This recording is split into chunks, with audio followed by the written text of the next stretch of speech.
Josh and Eli got a tale to spin. Caught in a fight they didn't begin. Left hooks flying, right jabs that land, but they're stuck in the middle with a mic in hand. The brassy patriot shaking his head, both sides barking till the air turns red. They're stuck, stuck, stuck in the middle where the truth's a riddle and the jokes don't fiddle. Yeah, they're stuck, stuck, stuck in the gray where the loud get louder and reason fades away. Elephants stomp, donkeys bray, both just stomping common sense away. They're caught in the muck, can't break free, but they'll serve it up with a side of irony. Bless patriot rolls his eyes while Josh and Eli just improvise. Oh, they're stuck, stuck, stuck in the middle where the truth's a riddle and the jokes don't fiddle. Yeah, they're stuck, stuck, stuck in the gray where the loud get louder and reason fades away.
What's up there, guy? How are you, sir?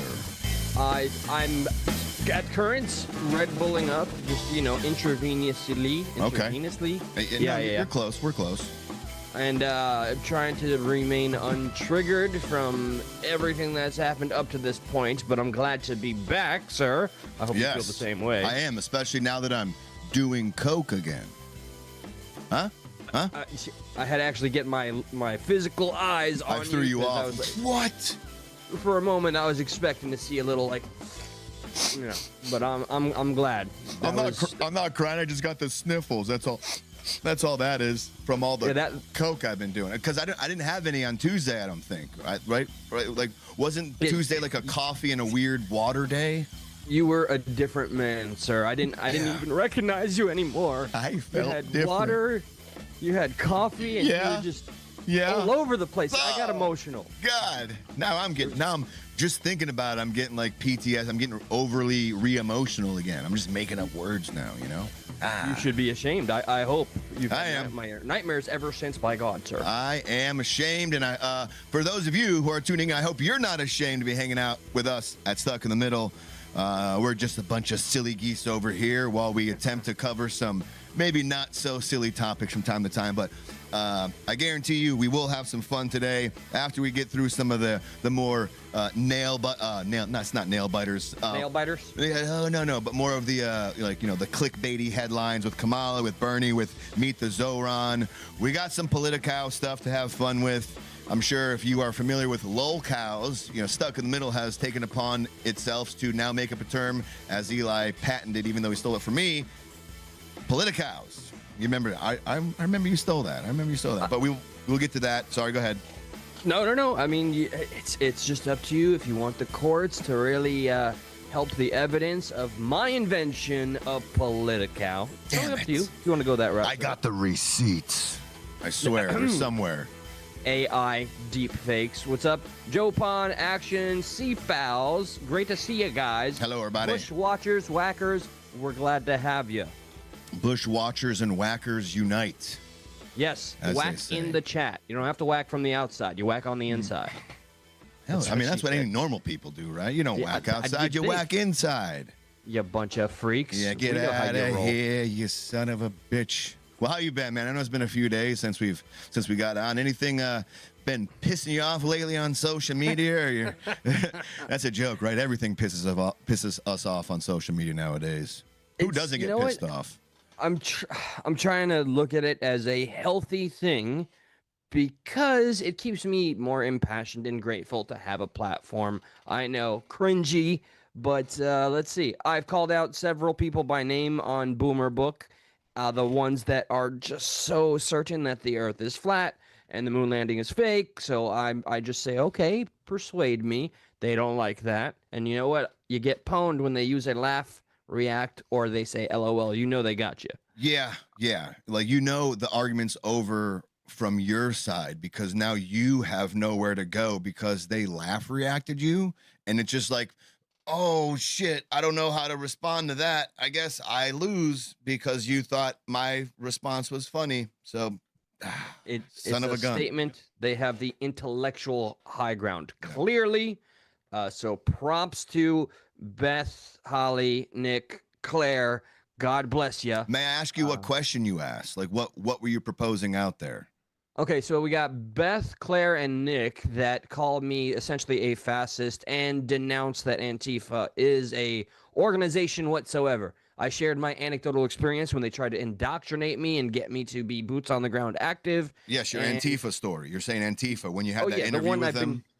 Yeah, I've been consistent with that story. Did you go like was it like through LinkedIn? Was it through I don't even know where people was it a Craigslist ad like, hey, we're looking for, do you fit this bill of white angry communists? You're like, that sounds like me. I would love to apply for this job. And you kind of went into, you found it through Indeed, didn't you? It was an Indeed job listing. I mean, okay, so you busted me a little bit. Knew but it. I'm gonna color it up for the sake of the story here. Now it was Boomer Book, and it was when I was going door to door in the red state of Florida, knocking on trailer park doors, saying, "Hey, please vote for Bernie Sanders." I was a volunteer, which Nick said I lied about that, even though I lived it, and I have people that were there with me when I went door to door. Nick said you lied about being or I working ever- for Bernie Sanders, so to speak. Yes. Well, yes. that's dumb. That's a dumb thing because you can just look back. That's dumb. Sorry, go ahead. Right. No, and we have mutual friends. Like we're not friends anymore because apparently I just don't think like them enough. And Nick, just out of the blue, we haven't seen each other in maybe a decade. He's like, "You were always an actor." It's like, where's this resentment coming from? Is there something else going on? I think the kid never lost his virginity. I mean, he's like in his 30s. Oh, boy. He smokes cigars. I think there's something else going on. Nick, you're a pussy. Oh shit! Shots fired at Nick, huh?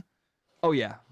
What up, Shep? Good to see you, brother. So and Beth So, is like, the one that just. So Oh yeah, go ahead. This Nick guy, is he against you talking about it? Like, is he an Antifa man? Like, hey, if the first rule of Antifa is don't talk about Antifa, and he's kind of mad you're talking about it, or like, is he on the right and doesn't believe you? Like, where is he coming from, or do you not know?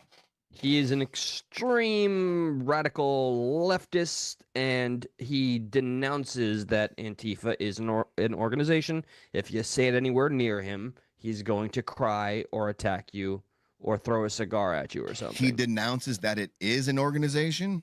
Yes. Even though he supports it, it's not an organization. Okay, interesting, because what's weird is when a bunch of people from the mainstream, right, and then people online, they all come together to say it's not an organization, quite like It's an this. entirely imaginary organization. There is not an Antifa. Like, I don't even know what Antifa is. There is no group. It's not even like far-right groups like the Proud Boys and Oath Keepers. Compared to right-wing extremists, Antifa-linked violence is rare and limited. It isn't an organization. It is a in many ways mythology. It's not like the Proud Boys or the Oath Keepers, sort of defined terrorist organizations with leadership that leads violence. It's not a highly organized movement. It's a moniker. It's not a unified group like the Proud Boys are. Things like Antifa are things that are thought up. It's all in this guise of going after Antifa, which is nothing. There's no organization called Antifa. Nobody's a member of Antifa because it doesn't exist. They are just declaring into existence. Hey, that thing that you got like interviewed for wasn't real, dude. Those people didn't exist. It was all in your head, man. Whoa. Dude, it's like they're all sharing the same script. It's incredible to watch them say the very thing they're describing. They're using deflection tactics. It's not like the Proud Boys, right? Which I'd say they were prevalent at some time, but they exist far less than Antifa has always existed. Wonder where your buddy got all his information from that it wasn't a real thing. Right, that's what I'm saying, and I won't. I don't. But he supports it, huh? Yeah, he's it's an ideology. Yeah, it's like Santa Claus, bro. It's not real, but I support it. You beat me to saying it out loud. I thought of that earlier. Okay, well, do another one. Who Easter Bunny. Stop it! Damn it! Come on, the Candyman. Jesus. Oh, Freddy Krueger. Shit. No, don't do Jason. Chucky. Yeah, now we're just doing horror villains. I think we get the point. That's my now. thing. I think we get the point now. So I also gave the anecdotal evidence to Beth, who I adore. I saw her at the high school reunion because we're all old farts, and I told her, look, they have a hierarchy. They have captains and soldiers. I spoke to somebody who was telling me what to read and what to download and then to go meet up in real life. She's just like, blah, blah, blah. Yeah, that, and then I got the all-encompassing and ending LOL. And I knew she was right. It's game LOL. over. It's game over. Laugh out loud, dude. Laugh out loud. Suki, that my old love from Canada in the chat. Yeah, I'm calling you. I'm putting you on the spot like that. It's great to see you, sweetie. Hello. Suki, how you doing, Suki? The one that got away, Josh. The one to Canada. She got all the way to Canada. Yeah, I should have gone with her. You know what she said? You know what she said? She says, "I'm never looking back, eh?" That's what she said to you. I'm not looking back, eh? She looked back, and I was a prick when she looked back. You just flicked her off when she looked back. Just about. Okay. Anyway, you son of a bitch. You son of a bitch. I was. I really was. Did you get the? Do we got the? So I feel like there was one more thing you saw on social media that we wanted to get to real quick before we kind of dive into the topics of the day. Here's my fear, ladies and gentlemen, and whatever you want to identify as. No, I don't know. I didn't want to talk about this too much because yes, it hits me in a place that's a little emotional. I ran into a video which is basically a rundown of every country that the Jewish people have been kicked out of, persecuted, and or executed at because they were Jewish. And I thought this was a post to acknowledge, like that's terrible. It was 110 countries. And then I learned that this guy was saying it's righteous. That's what the Bible wants. And this is what real Christians want. And all the comments were like, yeah, get him out of here. Oh, you're saying this guy's like for. I'm gonna personally, like on my own channel, I'm going after this man with everything I have. We can make him a political here too, though. Don't. But yeah, sure. But do what you needs to be done. But we can also give him a good what for. I hope so, because he's got a whole network. Apparently, he's got a church and a radio station. So let this play. Does he have an up church? See what I did there? Okay. We're going to go through a list here of all the countries that have kicked Judaism or Jews out of their country since Jesus Christ, starting in the year 250 with Carthage, then 400s. Yeah, who the fuck was keeping all these records? Like the year is 250. I better write this down. This could be important. I mean, I guess, I don't know, the Jews really had the eyes on them, and I want to identify. What is that about? That's what I'm saying. Can you speak? Can you speak for all the Jews and let me know what's that about? Why are you guys so persecuted since 2050? I mean, no, sorry, since 250. It's what have you been doing? Come on. All right. No, I Be got real. you. Be real. Y'all remember Seinfeld? Yeah. We were doing that back in 250, and just the What are all audience. these cavemen doing here? So I'm saying that's how we started, and they were just like, we don't dig this shtick. Get on out of here. It was just our comedy and our idiosyncrasies, our neuroses. Right. So you're saying it was a comedy, like everyone has wanted you guys out because of your comedy. That's the only thing I can think of. That and apparently something to do with banking. Ah, gotcha. I feel like it's more so the comedy thing. Me too.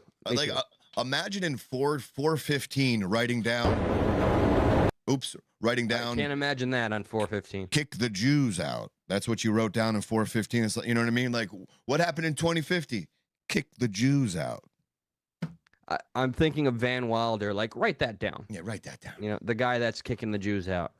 You got 2050. You got 415, 554. I mean, luckily we're skipping 50 years, 100 years between each one. With Alexandria, then in the 500s with France, then Spain, the Empire. Italy, so you're saying at the end of this video, this guy's like, and it should have been more. Is that what the 1100s? Like I clicked his name and I went to his page, and his whole network is about being a true Christian and hating Jews, and all the people in the thread say the same thing. I'm not gonna lie, I don't feel like that's a true Christian. The whole hate part. I kind of. Yeah, that's what I thought too. That's what I still think, and I'm trying my hardest to remain that way. I mean, there's a lot of years here. I know you think they're onto something. Like, I feel bad now. You also think too, like you speed it up a little bit. Do we gotta really slow crawl this? We can, really driving the point home. Yeah, no consideration for replay. Yeah, horrible replay value here. Sean Saunders, whatever the fuck your name Chris is. Saunders. Don't worry, Chris I've liked Saunders. and subsubscribed to him because I do like his material. It's pretty good. Okay, makes sense. Not awkward at all. Pretty good material he's got there. Well, there you go. Well, hopefully, some of the topics of the day will be able to distract you from all the shenanigans going on Facebook. Yeah. That helps. Boomer book, if you will. My therapy session. Heard that. Well, we're about to fucking kick that therapy session into a wrong gear because we just got to get it out, because this feels good to say out loud. It gives me hope. Like a lot of good emotions come to mind. A lot of less bad ones than good. It's more so good than bad. And what do you mean? Or what do I mean, you ask? Well, I'm glad you asked. See what I'm doing here? I'm just trying to pull it up. Boom. The one, the only, Kamala Harris. She says, I'm not done. Kamala. No? Oh, we're not chanting. I thought we were for this. I was about to, because I would assume maybe with hindsight, she was like, it was such a mistake to run. I ruined the DNC even more. You're telling me she's not done ruining the DNC? No, no. I mean, and is that maybe not be, or would it not be a good thing for the right and Republicans? Sure. Please run again. No problem. It was so close last time. You're so right. Go ahead. This odd strategy that the Democrats keep doing, which is treating the election like a coronation. It's not working in your favor, you schmucks. But, keep on doing this, please. Let's hear what old Harris had to say. In terms then of what is next for you, you write very powerfully about the differences that many women have made to your life, whether that was your meeting with Angela Merkel or the experience of growing up with your extraordinary mother or the stories of your baby nieces, Amara and Leela. When are they going to see a woman in charge in the White House? In their lifetime, for sure. Could it be you? Possibly. No. Oh.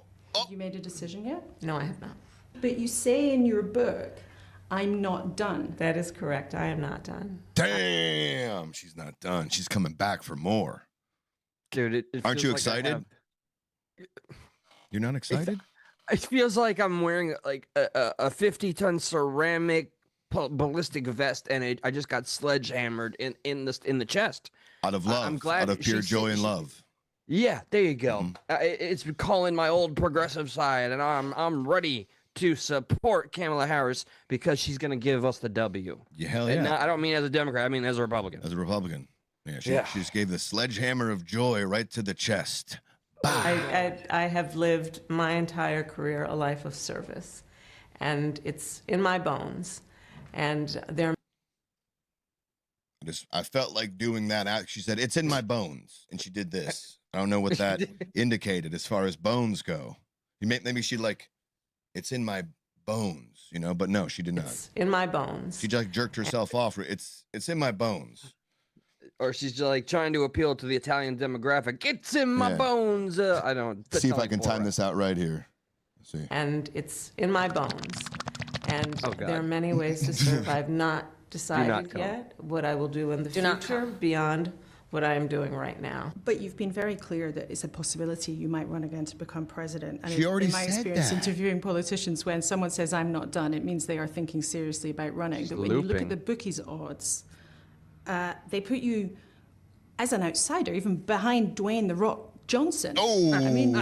underestimating? I didn't see this part. Composure. No, that was amazing. Yeah, she just got punched right in the jaw. I didn't see that. With that sledgehammer of joy. Yeah, it puts you right behind The Rock. What? Oh, so no real people? So you're saying I have a chance? That's how she views it, clearly. Yeah, of course. Indeed. She kind of views it like, well, look, I'm in good company. I'm right next to The Rock. How could this go wrong? My God, it's scary, I think, how accurate you are. But I'm also finding her face in that moment hilarious. Yeah, no, she really just... She puckered up. Everything puckered up. She's like, you bitch. I hate you. I mean, is that underestimated? Put you, but when you look at the bookies' odds, they put you as an outsider, even behind Dwayne "The Rock" Johnson. I mean, is that underestimated?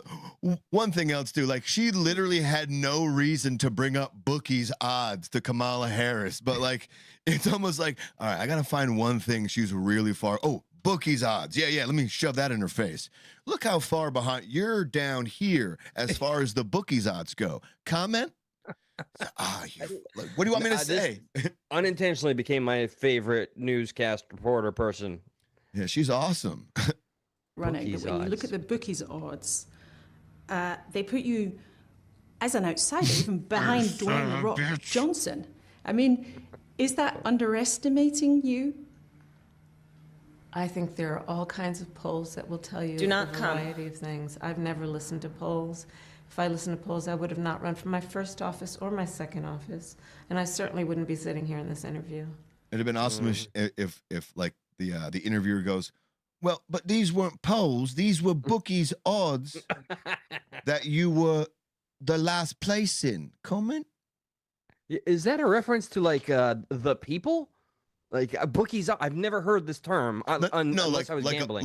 Well, that's what it is. Like bookies, like there are like legal betting, whatever. Like so, like the people who are putting the bets out and collecting and giving out money, the bookies. These are their odds. If you know, that's where Kamala lands as far as their odds go. Wow, so it's like I'm such a weird thing to pull, like to reference. I'm missing out on the fun. Clearly, I got to get in on these bookies gambling for bad politicians. Yeah, they seem like they have a freaking gay old time. These bookies. All right, where do you think Kamala's gonna go? Last place. Print it. Put her with The Rock. Put her with The Rock. Yeah, we got to give something to the BBC. Give her the bookies' odds. Yes. Just an official statement. It would, like, as tired of Kamala as I think all of us are, even Democrats, we cannot deny this would be nothing but a positive for the conservatives. I would only be intrigued on who would be running at that time. I definitely do think that the Democrats in 2028, they're going to be full of little piss and vinegar. Like they're like whoever is the Republican nominee, I wouldn't be surprised if they do have a little bit of a difficult time against whoever the Democrat nominee is. I feel like they can't have another loss kind of thing. Like that's kind of how they're seeing it. Where like the Republicans are kind of like wee right now, and yeah, they're thinking about 2028, but like the Democrats are just like fuck, you know, they're just sitting there. You know, like they lost. Like that's all you do is think about how bad your loss was. When you're winning, you're kind of just like living high. Yeah, everything's good. You're not really focused in on what you can do better quite yet, at least in my opinion. That breakdown, which is pretty accurate, makes me concerned in general for the conservatives, because it sounds like that's the opportune moment for a rug pull, like for something to happen when you're riding high. What's up, Ben Thrifton and Johnny? Johnny Strayhorn. The term, is it Bow Chicka come to mind, or Bo Hicka? I don't know what that is. But anyway. Bo Hicka. But think about this. If she doesn't become president, we're going to have less chances of hearing golden moments such as this one that just happened. This is just listen. I want to get to some news that just came out today with President Biden. His spokesperson said that he is going to now start doing radiation for his prostate cancer. Have you talked to him about it? I called him earlier. I wonder what he said. Oh, she called him earlier. Probably had a good conversation. You know, she was probably, listen, Joe, you got to do what you got to do. You know, whatever I can do to help you as well, please don't hesitate to ask. And Joe was probably like, you know, Kamala, you're a good egg. You know, I really do miss you being my VP. But yeah, I'm gonna hold your foot to the fire, Kamala. And if I need something, I'm gonna ask of you and your husband to come help out the Bidens, if you don't mind. She's like, Joe, you know what? Lovely. I would love to just be a part of it and help you in any way I can. Right? That's probably how it went. I mean, it's prostate, right? He probably asked, and maybe I could borrow one of your testicles. Yeah. Hey, man, you think I can get your husband's balls? You think I can have those back? So I'm sure it went something like that. Let's listen to what the conversation sounded like. Yeah, no, I called him earlier. Sorry. How's he doing? I have not talked to him. I just left him a message. Okay. What? Oh.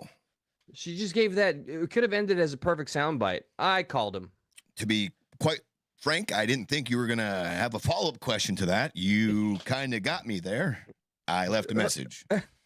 Her face looks like she acknowledges how dumb that entire exchange was. She could have even made it up. Like, just, I called him, and we had a great conversation, and he's doing well. No, but she said, I talked to him earlier. Like, she said, I talked to him. Have you talked to him about it? I called him earlier. Oh, called him. How's he doing?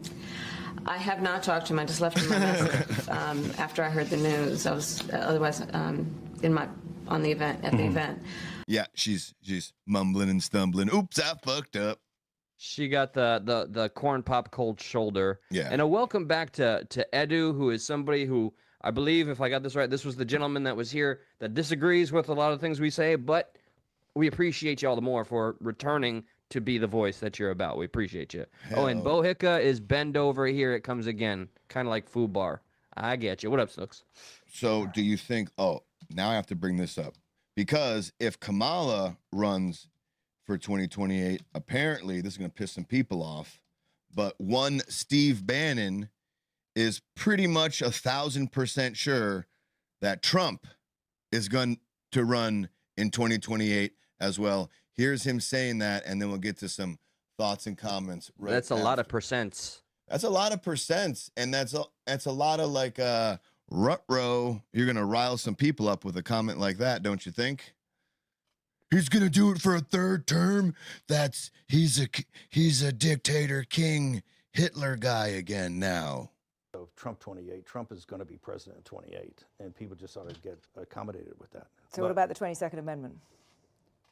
There's many different alternatives. At the appropriate time, we'll lay out what the plan is, but there's a plan, and President Trump will be the president in 28.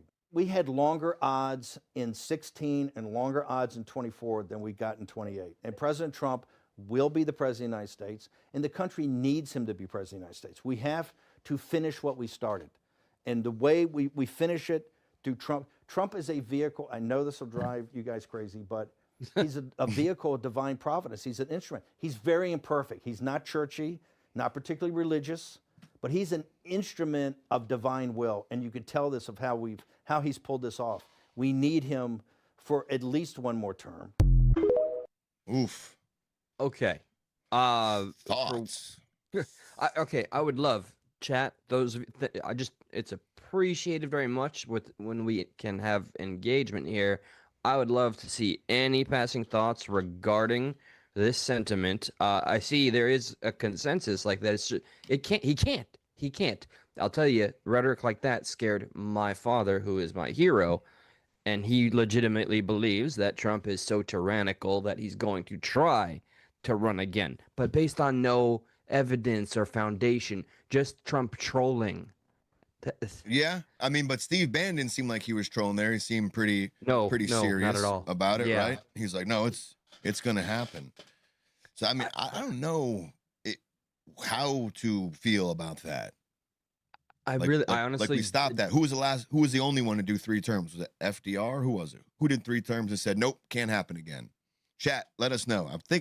I want to say FDR, but I'm not sure. There was only one president who did 3 terms, and he himself he said, this can't happen, and he brought it down back to 2 after he did 3. It's like, you son of a bitch. Damn, I got a history lesson here because I don't think I knew that. Really? As far as, yeah, historically, I just know, like, I think George Washington was given the opportunity to be a king, and he then, he was like, no, we're going to do something different. I didn't know there was a 3-term president. Frankly, yeah, FDR is the only U.S. president to have served more than 2 terms. He was elected to 4 terms, serving from 1933 until his death in 1945, which led to the ratification of the 22nd Amendment, limiting future presidents to 2 terms. Oh, he was elected to, damn, I forgot he died. So he was actually elected to 4, because it said FDR broke the 2-term tradition and was elected for a 3rd term in 1940 and then a 4th in 1944, but which led to the ratification. Yeah, I don't know if he died. Did he die in office? That I don't know. Shows you how much I know. If history, I mean, clearly it's based in some fact, then who's to say, I mean, is that a pretense for it's possible with Trump? Because I don't have the answer. I'm not good with, I don't know how things work. I'm a layman here. I'm curious. Yeah. Is it possible? We shall see. We shall see. I just thought just to see the left respond, though, it would be worth it to me.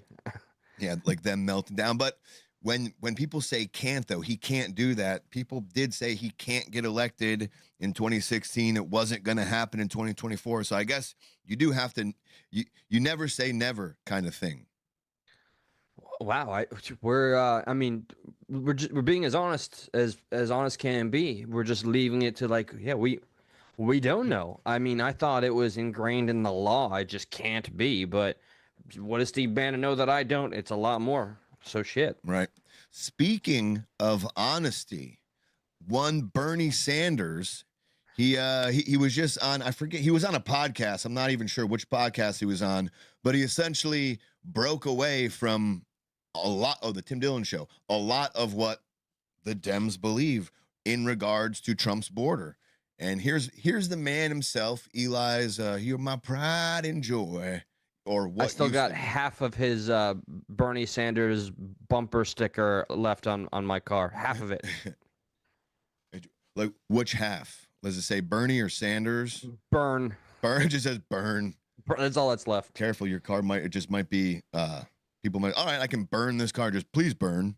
Dude, I went to a friend's funeral, and one of my old best friends just walked up after we mourned the passing of our friend, just said, "Get that sticker the fuck off your car." Emotions rang high that day. I guess so, yeah. bro. I guess. Yeah, he wasn't really mad about the friend, more so about the sticker. Yeah, which it just struck me as odd because we were leaving. I thought it'd be like, oh yeah, I miss our friend too. Yeah, he brought us together. Nope. My friend is dead. Get that fucking sticker off your car. It should be, my friend is dead. Oh, bro, that's a dumb sticker. Like, their emotions were in reverse. He was acting like a liberal. Oh. Tech says, I don't think it will happen. I don't think most Republican conservatives would want that. I'm in agreement with that. Certainly no one on the left, obviously. It would just be generally outrageous. I wonder how some of these people would feel if, when it came down to it, let's say Kamala was the one and all the other Republican nominees weren't faring well against her. And somehow, for whatever reason, there was a possibility where the 22nd Amendment could be ratified. I would love to now, in that moment, hear their opinions at that time. Like, if he's the only one who had a chance to beat her in that moment, would you kind of change, like, your vibe? Would conservatives go against, the Constitution, essentially, or whatever, however they would have to change it, because now they're opening up a whole can of worms for the Democrats to do the same thing. If we made an amendment to the Constitution this time, who's to say that, they can't do it in the future? so on and so forth. So I mean, it's a really weird area, weird gray area. This hypothetical you presented, I think it seemingly forces our hand, you know? So yeah, I don't know. Let's see what 2028 brings. I mean, we do have there's, more than one person saying they wouldn't even vote for Trump again, but we got to see what is happening in that day, in that time. It's 3 full years away. Here's Bernie breaking with the Dems. If you don't have any borders, then you don't have a nation, right? In a sense. So has historically the United States done well under Democrats and Republicans in protecting the border? The answer is no. Trump did a better job. I don't like Trump, but we should have a secure border, and it ain't that hard to do. Biden didn't do it. Those before him did not do it. We should have a secure border, period. If you don't, Damn. My boy. Mic drop. I fell out of love with you and felt betrayed, especially when you conceded, when you said you wouldn't. And there's some debate there. But by God, thank you. He gave Trump his flowers. That's the sign of somebody that's not all in and blindsided by echo chambers when you could say, hey, good job. Is it though? Because watching this, I kind of this disgusting thing started to creep up in my brain. He's lying. He just wants, apple and flowers and recognition from the other side. Politicians are fucking slimy. And I wonder if he's just doing this to get a little bit of credence from the other side, or whatever that word might be. I kind of suck at words right now. Get a little applause, credibility. accolades, credibility. Yes, there it is. Credibility from the other side by saying something like that. John Fetterman did it. Remember when Fetterman did it? He wanted to, he was against the shutdown. I forget exactly what he was against. He was against something, and he broke from the Dems at that moment to side with Trump. Now Bernie is, you wonder what their true motivation here is, or is it really, or is it just honesty? Is he really being honest? This is how I feel. I think he did a great job. I'm not trying to kiss his ass. I said I don't like him. But that doesn't really mean anything. It's just words, I don't like the guy, but he did a great job. So, what do you think? Is Bernie being sincere here? I mean, okay, in my heart, I want to say he's always being sincere, but the one of the biggest Bernie Sanders moments that became very challenging for me to support him, and it happened in your studio, was when he went from, we got to tax the millionaires and the billionaires, and then he became a millionaire and just said billionaires, and, Forget, I haven't said anything about the millionaires. We just got to go after the billionaires. They're the worst. God, I used to idolize Bernie Sanders, man. I want to believe, and I'm more inclined to think he is being honest here. That's my take currently, and I'll stick to it for the time. Yeah. So you think he is being honest? I do. Even though they have think tanks and they have meetings, they're like, how do we get more public appeal? All things being possible. But yes, I do believe he is being sincere. All right. Let me see. I want to see if this works real quick. I just got the chat feature up. Is there anybody in the chat that has a comment or anything about that? I like Ben Thurfton's comment because it's very on the nose here. Wanting a secure border isn't a crazy idea, him conceding and giving Trump his flowers. It shouldn't be a hot moment at all, but we're so fucking divided over our politics and how to approach things. Just, saying, hey, good job is breaking news. Joe Pon's got, I was just saying that in comparison to the conservatives acting how they are, when the Dems get back in, will they forgive and forget or vengeance? Independent, the other side is an illusion. It's us against them.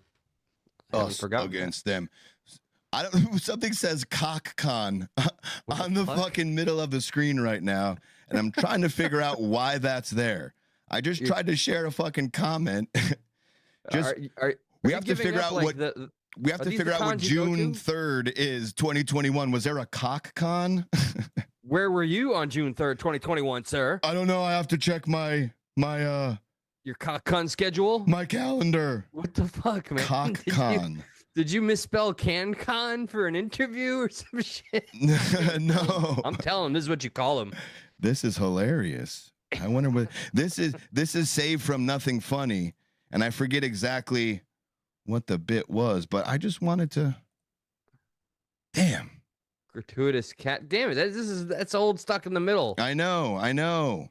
I thought I could bring up fucking comments, but I have to go back and figure it out then. Oh, damn it. I just had it too.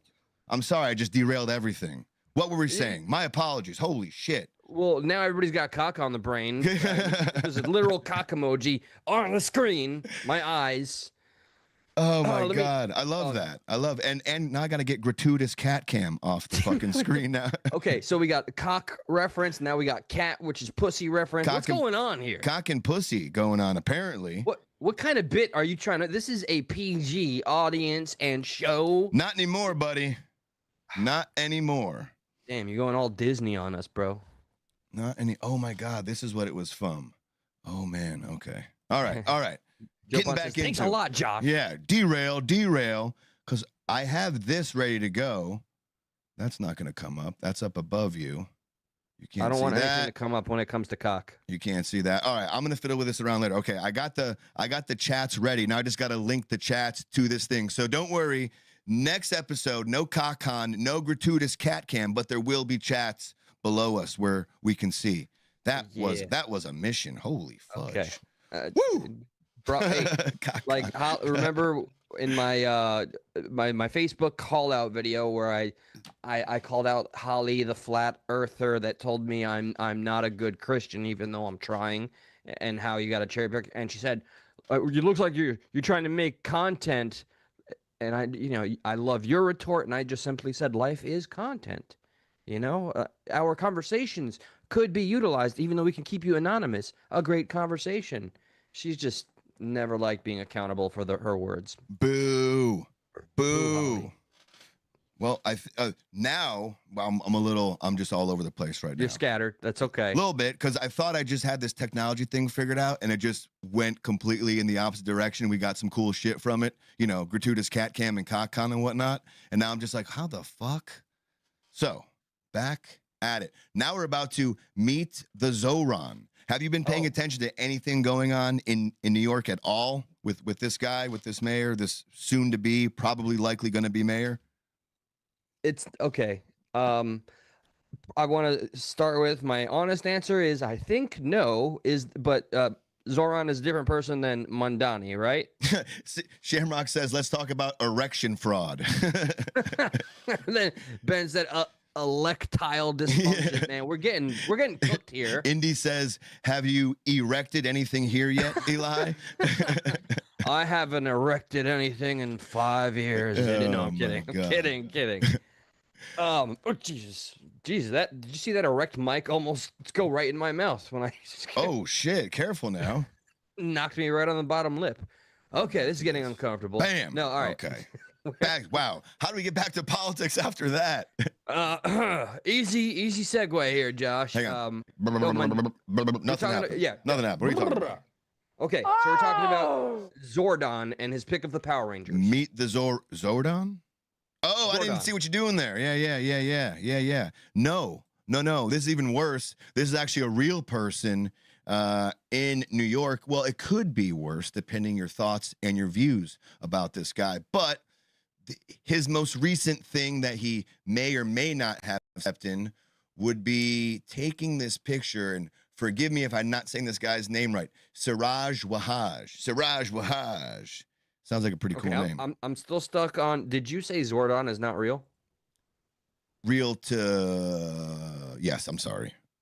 He's not okay, real. That's what you get. Now you may continue about the Zohan. He's not real. Damn it, Duke and White, close that. Boom. Let me get this a little more in for you so you can see it.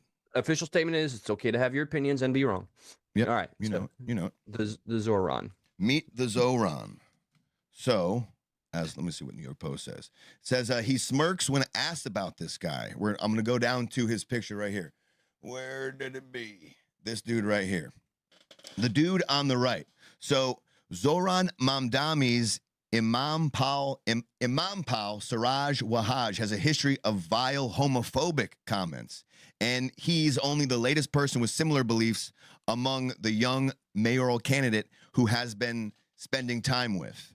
Wahhaj, he's a prominent 75-year-old Brooklyn man, once called on followers to intimidate the LGBT community into becoming straight and joining Islam. and invoked violent rhetoric about murdering gay people while doing it.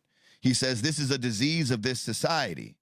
Wajah said, defend against these homosexuals. No matter how much the American government and the Canadian government legislated in their law that it is acceptable, it will never be acceptable by the Muslims, said Wahaj. And you know, brothers and sisters, you know what the punishment is if a man is found with another man? The Prophet Muhammad said the one who does it and the one whom it is done to, kill them both.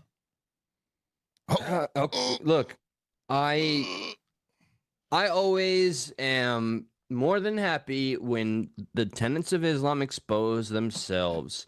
All right, and I hope this is those moments where any of the liberals that are on their Free Palestine movement here, while wearing their trans flag, or the white guy saying he's a Muslim and, you know, being gay, look at what it says. Okay, look at what you're preaching there. So okay, here, gotcha. Here is a video of him saying this was sent in to us by Mr. Barakli, because I did not see this before, and it is kind of wild. This is a video of this guy speaking maybe a few years back now, but he has some interesting shit to say. Are you ready for a quick slap on the wrist? Do it. Okay, Durkaverse, which I believe this is Martin, because he's been critical of this, and it's okay. We love the critique and the feedback. He said, that's what I mean about killing the flow of the stream. Yeah, no apologies, man. When it happens, we an accident. Yeah, you know, like what more?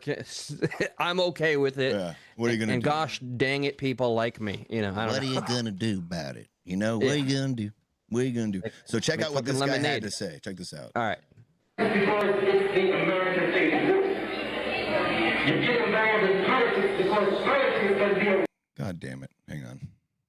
Yeah, Let me zoom in. The video sounds a lot better on your headphones, and now playing it through here. How like this back here? Fuck. Yeah, screaming in a hallway, right? Let me see. Can you see those words at all or no? Because politics can be a weapon. Here, ready? I'll rewind and see if we can start this from the beginning. Don't get them politics because it's the American thing. You get them down to politics because politics can be a weapon to use in the cause of Islam. Use in the cause of Islam. To use in the cause of Islam. It's an honor to die in jihad. It's an honor to die in jihad. I want to defend this country. You know what this country is? It's a garbage can. It's filthy. It's filthy and sick.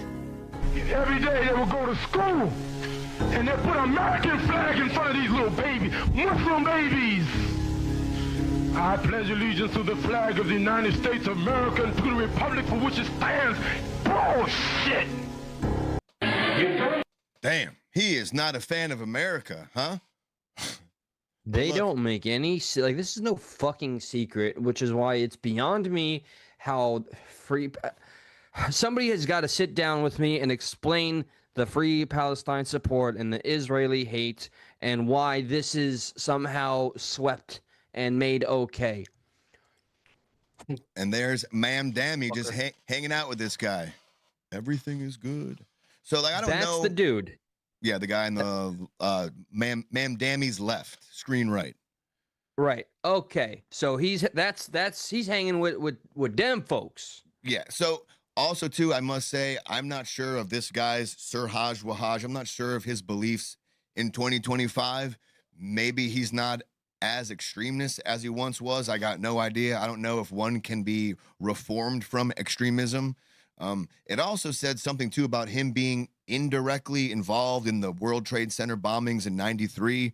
So I don't know what that means. That's a confusing statement. It is. If we look up, but God forbid if I go and try to find that right now and something else happens, we get completely sidetracked. But yeah, I know. Durkaverse will slap you. No. So as far as that goes, I don't know how he feels about things right now. Obviously, a lot of those videos are from years ago. So clearly, has he had to change the tune? He still looks like he's in the Islam religion. It's not necessarily a bad thing. But as far as some of his extremist views goes, I don't know if he still holds those. So that I must say that. So it's not so it's clear. Yeah, that's all. okay, at the very least, because, as we grow older, I understand maybe you get less, I don't know. I want to give the benefit of the doubt, and I can't report that he is still the man he was, but I am fatigued with sweeping what this shit is all about and has been all about. It's in the fucking books. It's in the practices. 4 out of 5 Muslims in my face that called me friends said they would unalive me, end me in Minecraft if there was a jihad. So I'm just tired of that, being ignored. Jihad. Check it out. Let's see if this works. All right. Pray for me and pray for everyone watching the screen if I can get comments to work real fast. All right. Here we go. Here we go. It's there. It's small. I just got to make it bigger, but it's there. That was how many times you heard that one, Joe? Oh, I mean, that's all. That's how it came out so easily. I've heard that way too much. All right, cool. Now we can do that. Now I just got to figure out how to make that bigger. That's what I said again, too. What is going on here? Off the rails, brother. Off the rails. I've got the audio. She sent it to me. All right, so what's the next palate cleanser or the meat to sink our teeth into? Well, as we spoke about on Tuesday, we did and we do have some real fun politicals to go over. One of our favorite being Jesse on Fire. Don Lemon is a new one. And then Candace Owens makes some claims. Maybe we can group in Candace and Jesse on Fire together since they're around the same topics. He eats the corn out of her That's a joke that my old construction boss used to tell me, and I was like, holy shit, But anyway. Oh, yeah. Let's watch, before we move on too farther, let's watch the Cuomo ad for Mamdani, where he was kind of going against him. I forgot about that. Thank God. All right, this is a treat. I think the official statement is it's been pulled, so enjoy this. It's nothing short of entertaining and funny. Right, and I'm not sure if Cuomo's team actually made this or they reposted it, but whatever was posted by them, they have since taken down. Maybe we went a little too far with that, but I thought it was. I think it's based in the chat. I would love to see your thoughts once it's playing or after the fact. Just please indulge me. I've been dying for this to happen. It's a life goal, bucket list moment. Hit 1 if you think it should have stayed. Please. Okay. For the love of God. Here we go. Ready? Enjoy Cuomo's ad for Zohran Mamdani. Zohran Mamdani's opponents want you to believe he's an inexperienced radical whose policies will make New York City more dangerous. But what do his actual supporters think? Mamdani isn't crazy. He's just trying to even the playing field. Give everyone a fair shot. Sure, he said multiple times we need to defund the police, but that was just a metaphor. And yes, he did say crime is a social construct. But that was also a metaphor. His main backer, the Democratic Socialists' ideas are common sense, such as decriminalizing misdemeanors like shoplifting, third-degree assault, trespassing, prostitution. It is AI. Yeah. And drunk driving. With plans to decriminalize all drugs, Mamdani will be a job creator for drug dealers. Instead of helping us homeless get off the streets and into the mental health facilities we need, he wants to give us safe injection sites to do crack and let us sleep in subway carts. These are actual policies Mamdani and the DSA want to implement on day 1. When a woman's being domestically abused, she finally won't have to deal with some pesky cop to arrest the abuser, but now a social worker to help, kumbaya the situation. Kumbaya the situation. Breathe in, breathe out. Mamdani is finally lowering jail sentences. Guilty! But Mamdani says you're free to go. Who cares if legalizing prostitution statistically leads to an increase for sex trafficking of women and young girls by 70%? You can't have safety without equality. For unlawful abiding citizens like us, globalize the Intifada. I'm a criminal. I'm a criminal. I'm a criminal. I'm a criminal. Yep. I'm a criminal. For Zohran. For Zohran Mamdani. He's letting him out. I didn't have a real job until I was 30. That's probably why they had to pull it. Because now you're using him in AI, and that's that was what everyone was concerned about. I didn't really see the end, but that's definitely him in AI, right? That's the whole shtick is in AI, and I thought that was like universally known. What's that? You can't see that and assume that that's real. Right, but like old people could. Yeah. Like this is the future. I didn't have a real job until I was 30, but sure, give me the keys to the city. What's the worst that can happen? Oh boy. Paid for by Cuomo. Oh boy. Paid for by Cuomo for New York. I'm not even sure if this was really paid for him, but that really drove the point home that some of these policies may not be the best policies. It is. I mean, AI being as controversial as it is, we're gonna see more of it. So to hide from it, the jury's still out on who the originator is. So nobody's really claiming credit. And we got the thank you for participating on my bucket list and hitting one. The consensus is they should have left it. They should have left it. Yeah, I concur. It really drove the point home.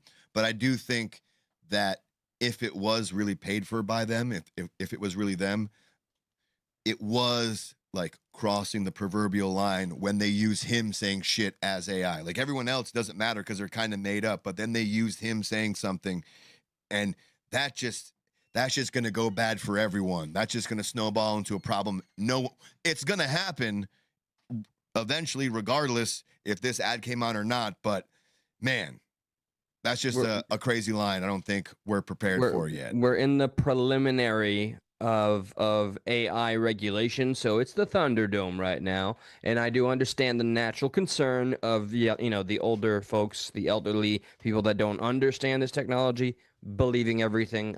It's my 80-year-old mother. But just think of it like this too: like people already kind of believe fake news, they already believe misinformation, like they already have their biases. So now you have this AI thing that corroborates their bias. Like, man, you're setting people up for some trouble, I think. Yeah, this is just an indicator. It's just an early ingredient in the inevitable, serving we're gonna get of this shit unless serious regulation is put into action. But as for the ad in and of itself, at the very least, if they had some message that stayed on the entire thing, this is a work of artificial intelligence, then run it. I don't know. Yeah. I don't know. I'm not the lawmaker. I'm not the law. It was entertaining though. Why don't we Cognitive dissonance is a hell of a drug. Indeed it is. Indeed it is. You want to get into the first Political, because this will kind of set us all off in motion to get into Jesse on Fire. But now we have Candace. I hate to call her a Political. It's going to piss some people off. But this comment does seem a little Political-ish, if I do say so. I'm intrigued, especially because I'm hearing what people are saying she meant. I need to hear it for myself. I'm kind of over that. Like, she speaks in such ways where there's implications. And then people say, oh, she never said that. Yeah, I know. She implied it by alluding to certain things that surround that implication. Like she hasn't accused anybody. Yes, I know. It's in how she phrases things. It's in how she, leads you on to think for yourself after she said it. Like, she knows what she's doing. You just described her entire the way she reports things. It's always heavy on the implication and then hiding behind the veil of I'm only asking questions. I was just asking questions. That's it. While actively planting the seeds. Yeah. Just really needed to just take a breather and really process everything that happened with Charlie and what it kind of means in terms of where we are. And I think it is a circumstance where we just know. We just know that he was truly betrayed in one of the most egregious ways that I think I've ever seen. It has made me lose faith in politics. It has made me fully lose faith in Trump. And my heart aches for the fact that he gave so much of his life to Trump and to politics. And they just were like, nope, that is it. And it serves us or it doesn't serve us and we want to move on. And so here's a holiday. Bro, if they try to give me a holiday, what is with them giving people a holiday after they kill them? Why is that a thing? You know what I mean? So you see how she's already like, so who's they then? What's with them giving you a holiday after they kill you? So there's an implication where it's the government here. I got sidetracked again by the overlay thing. So did she say anything about Trump at all yet or no? Just that she's sorry that Charlie Kirk worked as hard as he did to help him, which is kind of crazy work because he didn't regret it. That was a huge accomplishment for Charlie Kirk. Look at the bottom. Ready? Do you see it? Did it work? Look, it's That's there. probably the clearest I've seen it so far. It's there. I gotta zoom it out a little bit, but it's fucking getting there. I'm so sorry. I'm getting sidetracked by this. That's all right. Work in progress. I want to be interactive, and we can't if we can't show chats. Damn it. All right, I'm gonna go back just a little bit. For the fact that he gave so much of his life to Trump and to politics, and they just were like, nope. Trump, yep. That is it. It serves us or it doesn't serve us, and we want to move on. And so here's a holiday, bro. If they try to give me a holiday, what is with them giving people a holiday after they kill them? Why is that a thing? You know what I mean? They're like, oh, Martin Luther King, what about this holiday? What about this boulevard? Anyways, let me knock it off. Like, they're going to give Charlie Kirk a boulevard. They already did. They did in Israel. They gave him freaking boulevard. It's like Florida did too. I think Florida named a highway after him, right? That's what I've heard. Yeah. That it's something I can easily confirm as soon too. as they give you a boulevard and a holiday, they definitely killed you. Okay, there's no question. They killed you. There's no way. That's like their signature thing. It's like that's what they do. It's the Fed signature. It's when they sign off after they murder you. They're like holiday. And so like, see how she's going back and forth. One, it's the Fed signature. The other implication was Israel already gave him a boulevard. So she's all over the place, and you can kind of take it how you want to take it. But the big takeaway, a lot of people thought, is like, oh no, great. Now she's blaming the Trump administration for unaliving Mr. Kirk.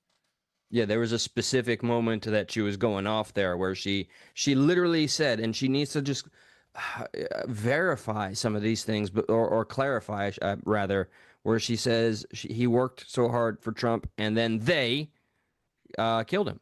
So that sounds like a connection right there.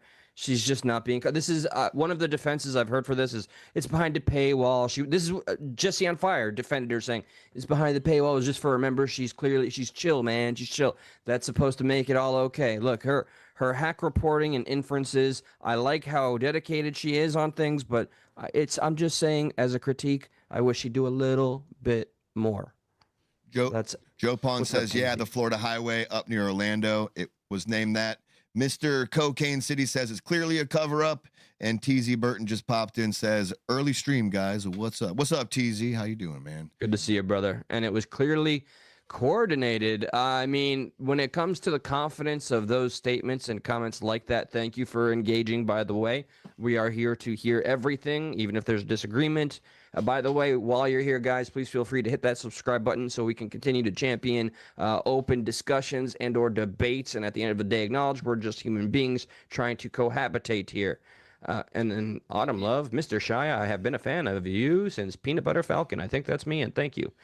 Yeah, I definitely can't say clearly whatsoever that this was clearly coordinated. Can you? Yeah, no. I think that the jury is still out. People are still peeling through everything. And all right, right now I'm going to shed the skin of concern because I'm an adult and I'm going to stand on my 10 toes if I have an opinion. So far, I think a lot is supporting Tyler Robinson's guilt. There was something that was released recently. A YouTuber got insider information of somebody that was close to Tyler Robinson actually corroborating the report of Tyler Robinson doing what he did. But yes, it is the internet's way for us to not let go of things and to dig deep, and I applaud that too. So, did you see the Jimmy Dore video? Like what he was going over, this Mike McCoy guy. I would love to because I've heard about it. He was like Charlie Kirk's like right hand man, best friend guy, and he was the walk around. Yeah, he was filming them, like filming when he got there. He was filming him the whole time, and right as Charlie Kirk gets shot, he just kind of walks away. He's not scared. He's not like freaking out like everyone else. He just kind of walks away on his phone while texting. It's the oddest thing. Do we have that? We do have a little bit of the Jimmy Dore breakdown. We can go to that real quick because Candace is over. Yeah, no, by all means. I've heard about this. Must speed it up a little bit. I'll bring it over there. For sure. Yeah, if anybody else has heard about this, let's see what do you got there. Candace seems like she really loved Kirk. Yeah, I'll just call her out on, there was a fallout, of course, and I think she phrased it a little bit disingenuous, but I do believe she adored him 100%. Yeah. What's up, Angel Wings? I definitely do think they were friends. I don't think there was as much animosity there like people like to say, but All right, so let's see what little Jimmy Dore has to say. Charlie. Oh, whoa, God! I went the He's having a opposite. stroke. Yeah, I went the opposite way. For fucking slow motion. That's a challenge for the future. Holy shit. PP's V-neck. Progressive Patriots V-neck in the house. Sorry that I ignored you today, bud. What up, V-neck? V-neck. Coming to the event with Charlie, shadowing Charlie's a foot behind him everywhere he goes, and then as soon as Charlie gets assassinated, he just walks away calmly. Watch this. This is right. Watch. I mean, come on. This. I bet this isn't going to be any weirder than his wife's pyrotechnic kill Tony rally. Am I right? You remember that? Okay. Jimmy And this is the wasn't a kind of fan stuff of that their really messes rally. people up who have trust issues. Nothing suspicious about any of this, as it plays out like a combination of the Truman Show meets the Squid Games. But here we are. Here we go. So there they are. They're in the car. So that's Charlie Kirk. They're on their way to the event in Utah. Mike McCoy can be seen in the rearview mirror look at that. wearing a ball cap. So Mike McCoy, his chief of staff, is in the back seat, and he's filming it. That's him right there. Okay. Mike's phone is visible for an instant. Notice the circle. That's his phone. Okay. So now they pull up on campus, and Charlie's happy about the big turnout. So there's Mike. That's him. He's right behind Charlie Kirk, entering this overhang right here, which they've now scrubbed and restuccoed. This is the view from the overhang. This is Mikey's hat, his phone with the circle. He's filming all of it. So this is Mikey's. This is from his camera, from his phone. That's a lot of the footage we saw that day before the shit part happened. Oh yeah. As recognizable as anything else in our history. So this is there you go. See, Mikey? That's there he is right here. Still trailing him, still filming everything. And then it starts to get a little. Mikey's trailing Charlie. We just watched this from Mikey's footage. So we just saw his footage. There he is, right there. He's wherever Charlie goes, Mikey goes. And now here he is right here. There he is. There's Charlie. There he is. So let's watch. How does he react after Charlie gets shot? Let's watch how he reacts. Watch this. He is. You can't really see him in this one, but he's right here. He's the backpack. He's this guy. Oh, right here. Okay. He's right above like the camera. So like there's right behind Mikey. the camera right here. And he just and then he walked away. Let's keep watching. It gets better. There's keep better watching. angles coming. Here he comes. He's right there. He's right there. He's got the phone out. Black pack there. That's him. That's the phone. That's his backpack. That's his shirt. There he is. Mikey's still at the corner of the tent. Keep watching. Keep watching. Keep watching. There he is. Keep watching. That's him.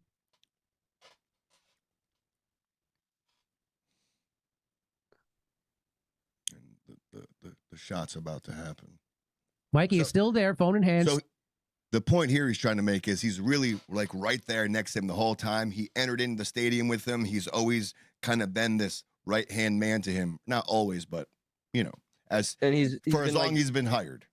Yeah, and he is essentially, I mean, as far as the context of the day, he's been vlogging the whole damn thing. Yeah. Yep. Still filming, still texting, still talking. There he is. This is the guy asking that question, Hunter Kozak. Charlie is about to be killed. Mikey's still standing loyally by, right there. So there he is. Charlie gets killed. Mikey's still there. Right. He's probably afraid. Still there. Hold on. So let's watch it from here. Let's watch it from here. And then let's watch him walk away. So he goes behind it, and he comes out right here. He just walks away. There he is, walking away. Wow. Walking away. Watch him walk away like nothing happened. Mikey just walks off calmly. He's not running in panic. Security still rushing to Charlie. I don't like a lot of the exposition that Jimmy's adding. Like he just walks away like nothing happened. Like you don't know. I am going to the place right now where like maybe he didn't know who was shot and he was just trying to turn and walk away. He's just trying to get out of the area. But his calm disposition is a little, unsettling. It's a little odd. So I don't know.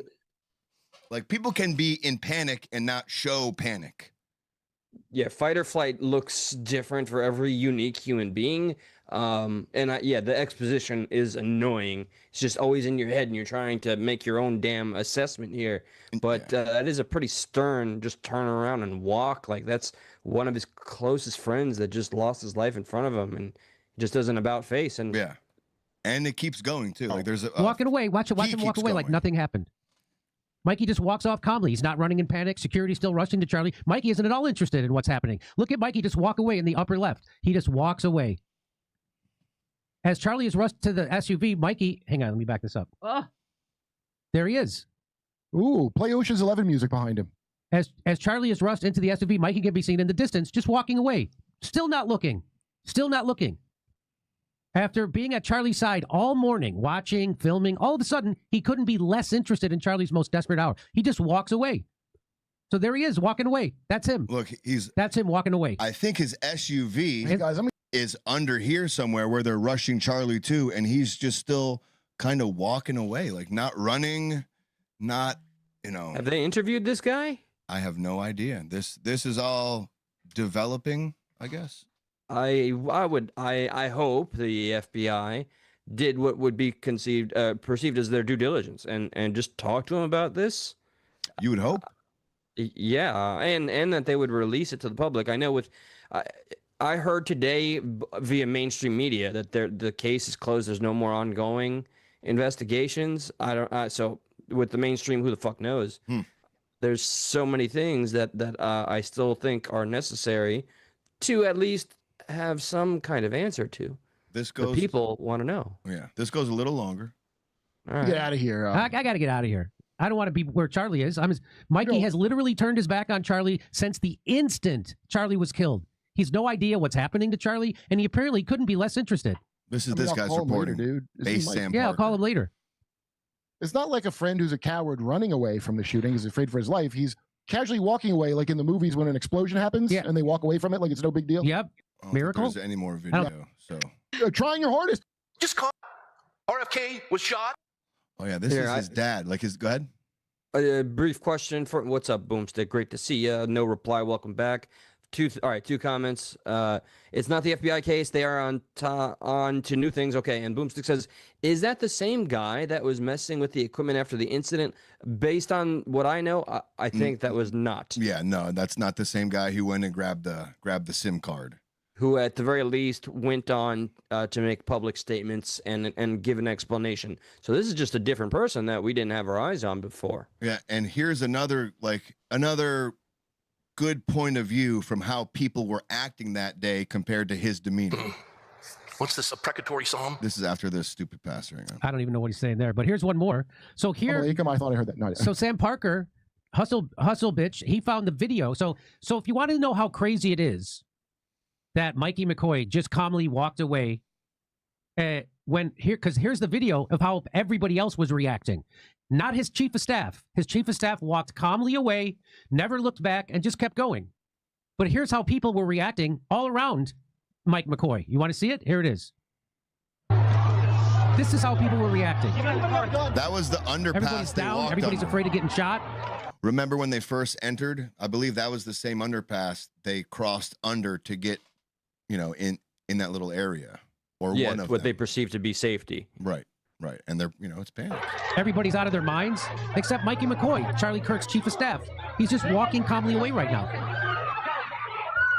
Look at this. This is what's happening. This is the scene right behind where Charlie Kirk. So Charlie Kirk got killed out there. This is the scene behind there. Everybody's scared for their life. They don't know if there's more bullets coming. They don't know what happened. Not Mikey McCoy. He just strolled out as cool as a cucumber. As cool as a cucumber. This is right in the tunnel, right behind where Charlie Kirk was. This is where they took him out. This is where Mike McCoy walked through. All this, and he did it really calmly, like nothing happened. Isn't that kind of amazing?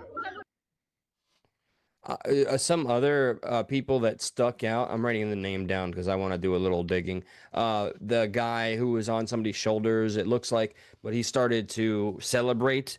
And this was a strange, rabbit hole. When was this? This is when Charlie Kirk got shot? Right after the moment Charlie Kirk expired. This guy who was identified because he exposed himself on X. He started to throw his hands up, and this was the camera that was on him. You see him going, yeah, woo. And so people, through their sleuthing, I found him on X. and he got the exposure, and he gave some ridiculous explanations that make no sense. So this adds to that, and it fuels my understanding of people that refuse to let this go. So there was that. There was another.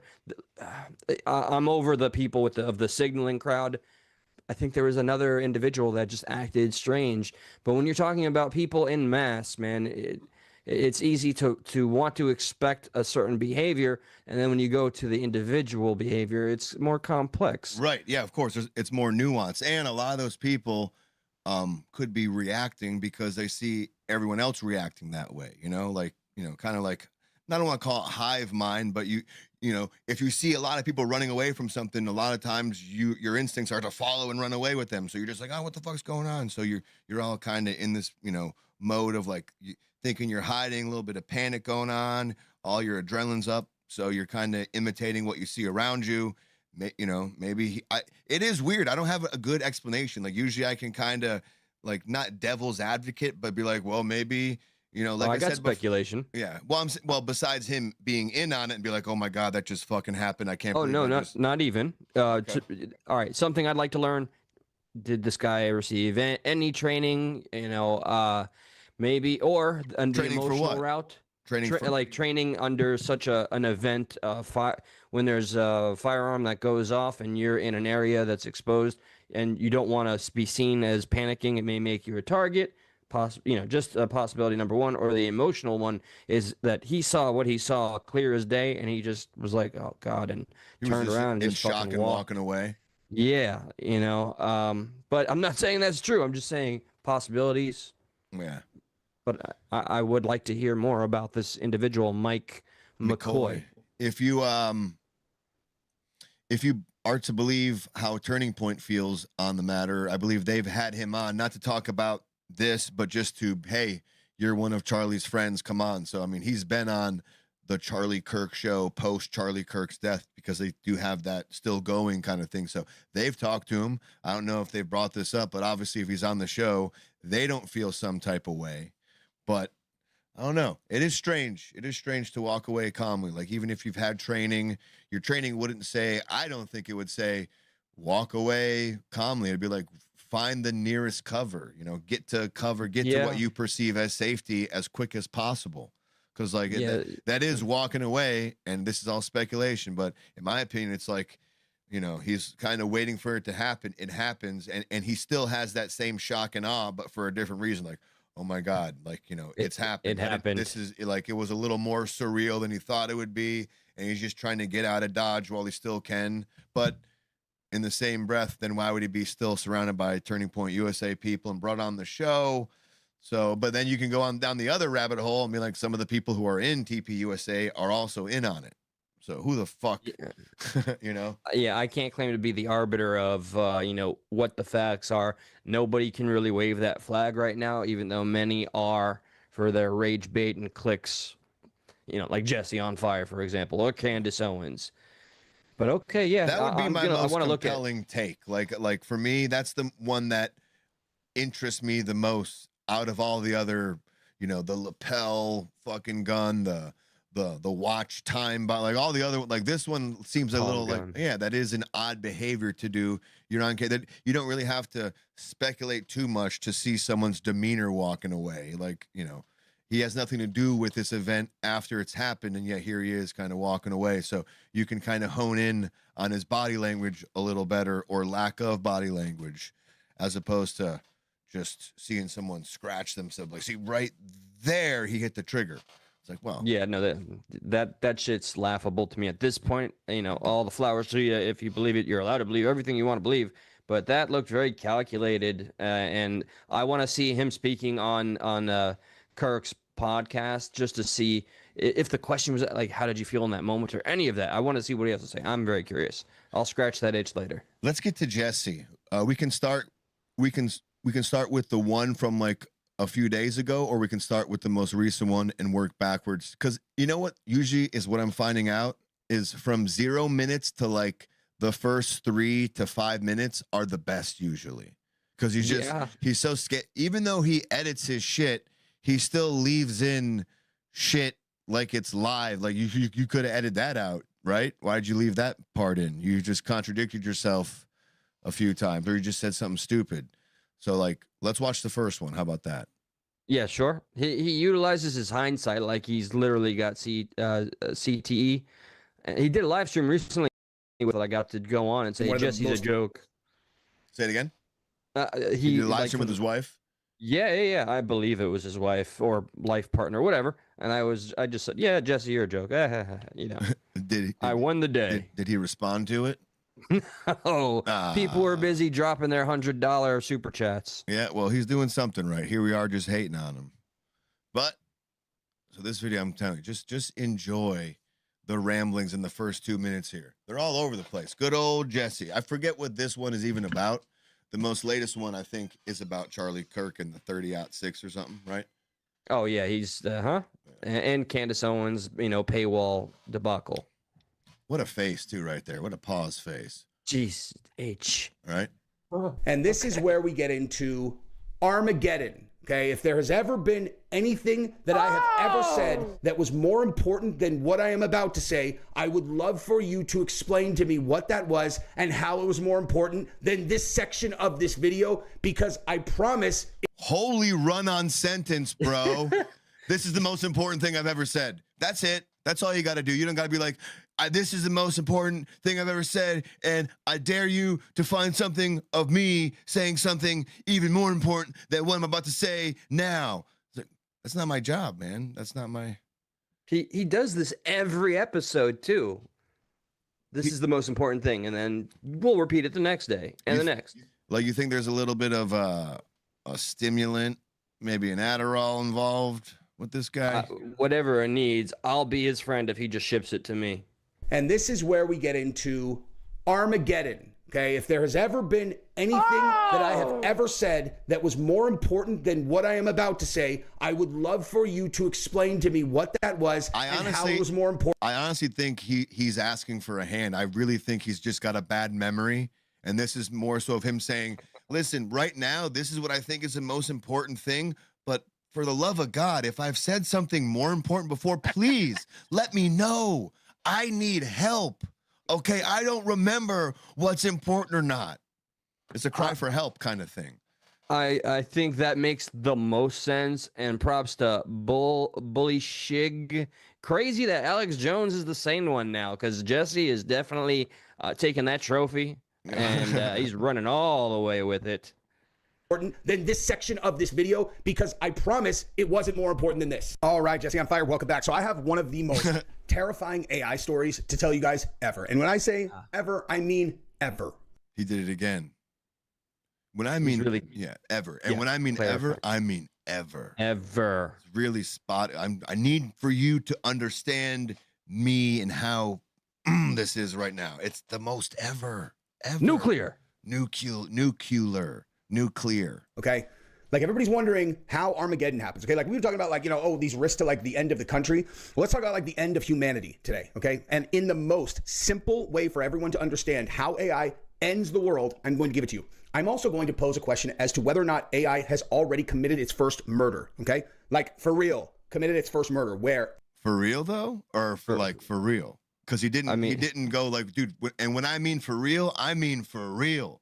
So I don't know if this is really for real or not, because he didn't overemphasize for real. You know what I mean? Yeah, I'm glad that we have a professional reporter that really knows how to utilize the language. Yes, semantics barriers. Mm-hmm. Yeah. Mm-hmm. AI solely was responsible for driving the death of a person, leveraging another person, forcing them to do it, do this and that. I'm like, this is not a joke, actually. Okay. So we're going to get into that. Definitely stick around for that. That's going to be in the second half, but we're going to talk about some less serious stuff on the front half. The AI stuff is going to be in segment 2. We're going to start off with some funny stories, though. We got some stuff to get into, so we're going to do that right this second. And if you have not subscribed to the channel, that would be nice. That would be really nice. Where else are you going to get to hear about the Armageddon end of humanity at the end of the video, while at the beginning of the video, getting to listen to some idiotic drunken nurse make a fool of herself in the back of a car with one of the funniest videos ever. And then we're going to talk about Gavin Newsom trying to bait Joe Rogan into having him on the podcast in one of the most ill-fated, stupid strategies. Here we go. So let's jump right into it. All right. Ooh, major bait and switch. We're actually going to start with the AI story, because as I got into this, I realized this is much more important than I realized. Okay, so this is what everybody needs to understand. You could have edited it out. He could have just, or redid it. He could have redid it. I had an out-of-body experience. There's like 6 different astral projection versions of me watching Jesse on Fire, trying to keep up. Whew. You just got bait and he's switch. got Antifa eyes. You just got bait and switch. I'm actually gonna go with the AI thing first. Is that cool with you? Cool. Is that fine with you? Yeah. I gotta say that one more time. To get into, so we're gonna do that right this second. And if you have not subscribed to the channel, that would be nice. That would be really nice. You know, where else are you gonna get to hear about the Armageddon end of humanity at the end of the video? I don't like him like describing why you like his stuff. You know, I don't like that. Like it gives me a little bit of like the DCs, the douche. Where else? Maybe we should learn from him. I know. We're hating. Maybe you're right.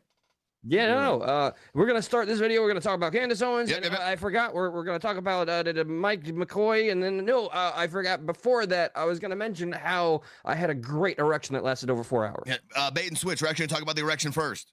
Oh shit! Yeah, that. All right, yeah, but let me know. That's him in a nutshell. Look, it's him in a nutshell. Okay. Oh, I'm in a nutshell. Yeah. And then let me know, guys, if I've ever talked about my erection more accurately in the future, from the past. Marty, we're in the past. Oh shit! Bait and switch. Bait and switch. Bait and switch. Like that's all you gotta say. No. Bait and switch. I'm using that.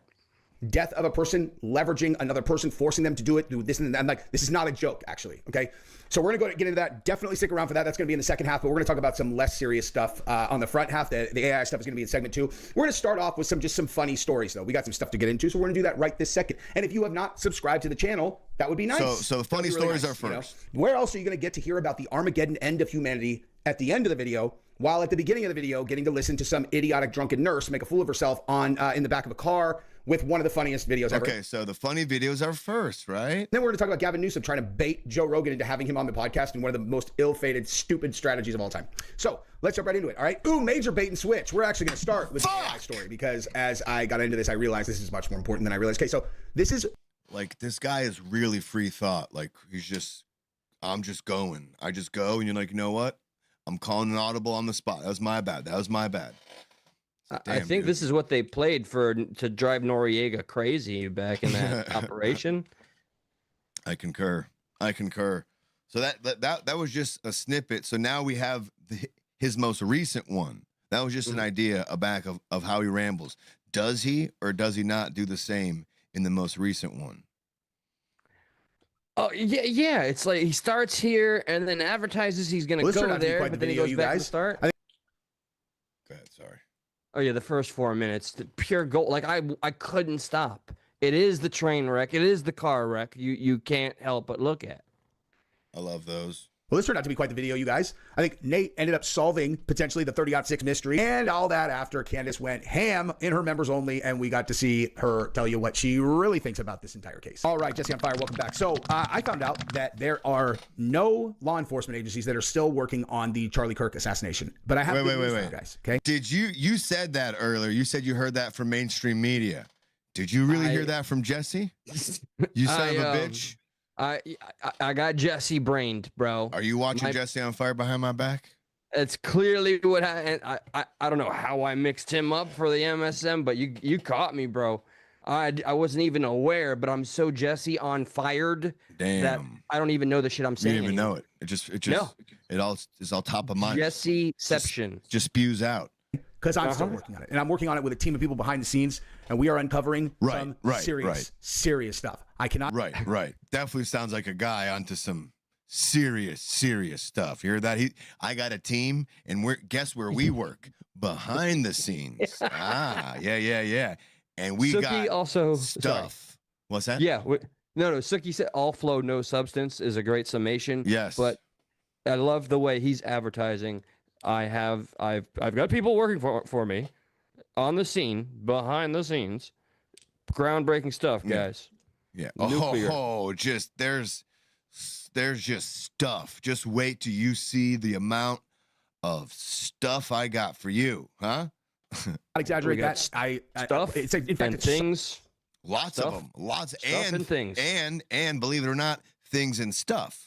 So holy shit. Yeah, don't think I'm a one-trick pony. I do both. Stuff and things and stuff. I'm Jesse on Fire. I don't think. I flow. So much stuff that I will have a forthcoming video, and I can't even guarantee when it's going to come out. It'll be, I mean, for sure by Monday, the first stage of this discovery will start to unfold. But today, what we're going to be looking at is Candace Owens, and I can't even guarantee. It took me a minute to process that. I can't even guarantee when it will come out. I think it's Monday though, but I'm not sure. Yeah. No. Do you guarantee it's Monday though, sir? Is this some genius misdirect way of promoting your show that we need to catch on? Jesse, teach us. Teach us your ways. Stage of this discovery will start to unfold. But today, what we're going to be looking at is Candace Owens, and she's under fire because on her members only area last night, apparently she made some comments while, I mean, look at her, dude. Like she's chilling. So we got Jesse on fire talking about Candace under fire. His words, not mine. You're good at this, you sir. Son of a bitch. She's in her pajamas. She's just talking. It's her members only. It's behind the paywall, so she thought she can just say whatever she wants.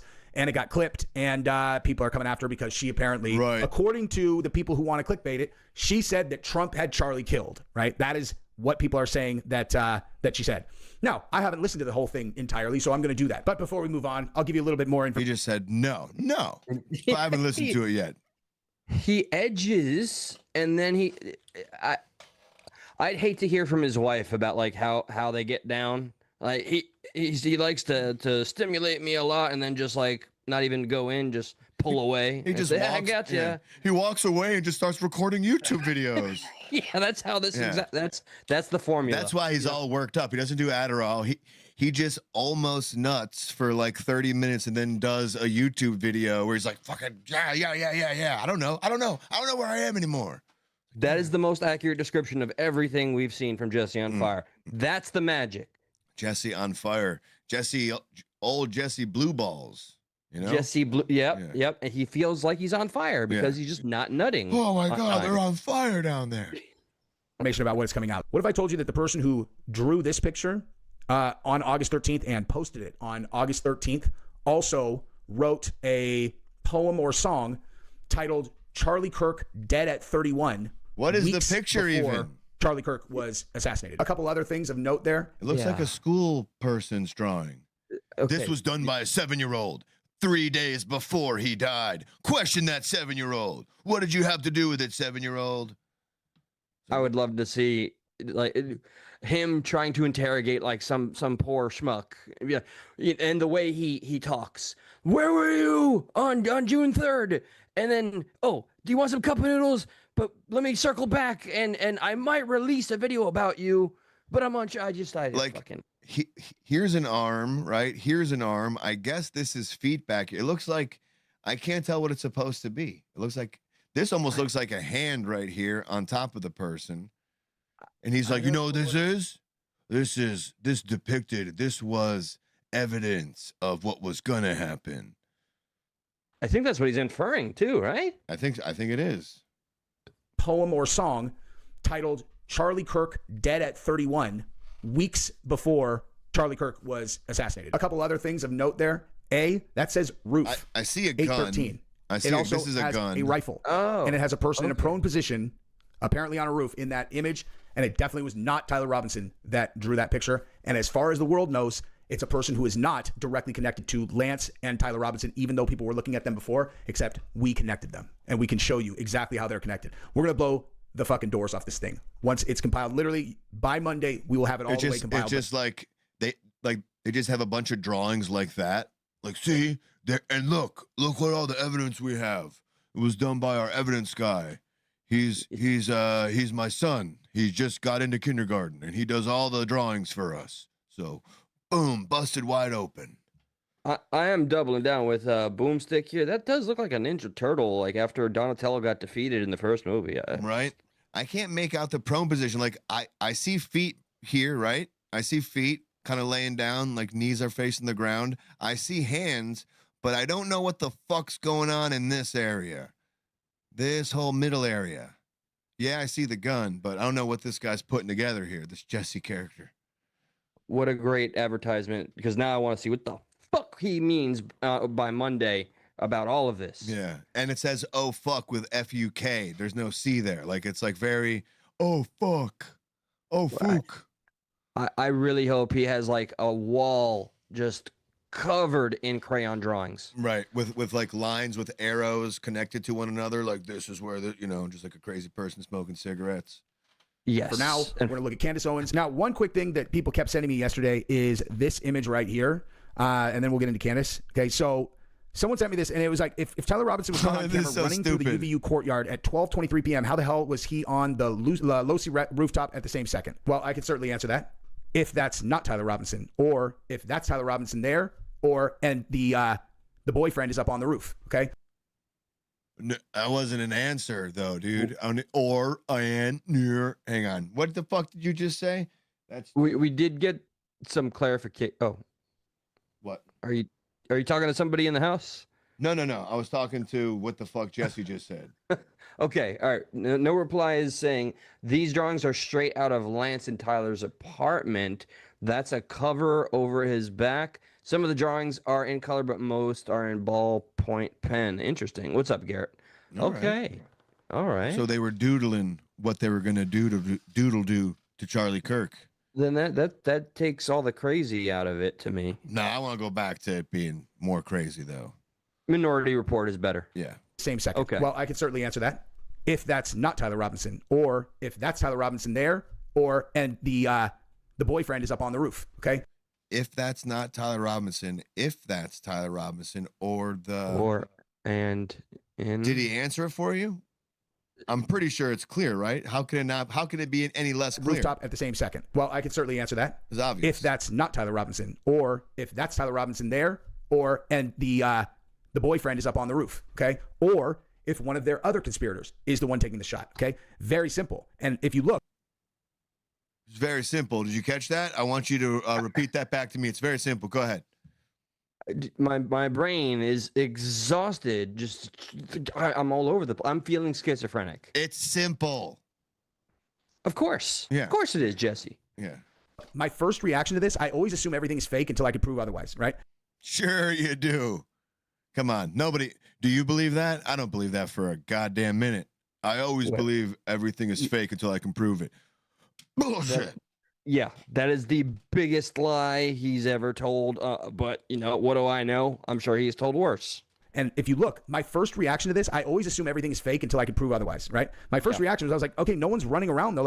Everybody's like looking in different directions, and these people right here seem to be like walking, right? This doesn't look like someone has just been shot. Here's the thing though, okay? Even like if this is genuine and it's 12:23, well, guess what? Right there, okay, right there, there's your Turning Point USA event, right there. Okay, and that would mean that this person running is at 12:23 right before he's going to be shot. Okay, now let me ask you a common sense question. Okay, what is he saying? How would a person be running right before the shot is taken, and what would be the marker? Like they said, hey, we're going to do this right at 12:23. Does that make sense? The way that he would know to be running before everyone else, because no one else seems to be running, is that Hunter Kozak just stood up and walked up to the microphone. Okay, I'm going to get sidetracked and go down. Oh my God! What the fuck did he just say, dude? Dude, the guy could have forgotten something in his car, and like that's all I'm following is he's trying to imply that this guy running is nefarious, but everything else, like the road to get there, is exhausting. He's physically implying what? So does he or does he not believe that's Tyler Robinson running? I have no idea.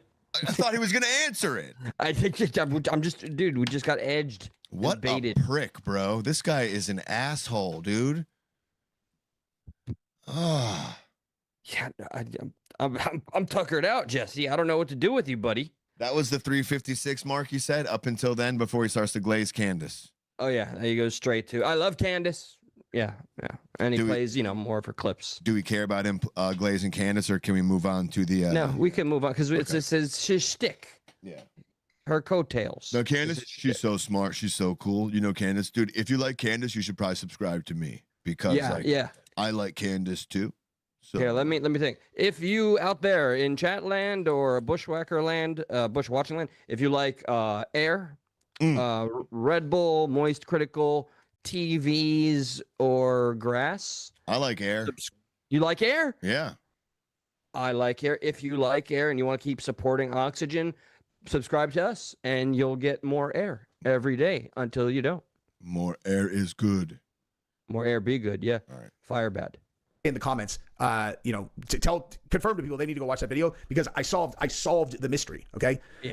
Now, without going through that entire video again, you guys can go watch that after. I want to make this perfectly clear. There is a fucking world war going on right now. Okay. And the world war is between Trump, okay, Elon, Peter Thiel, Israel, Saudi Arabia, and other allied countries.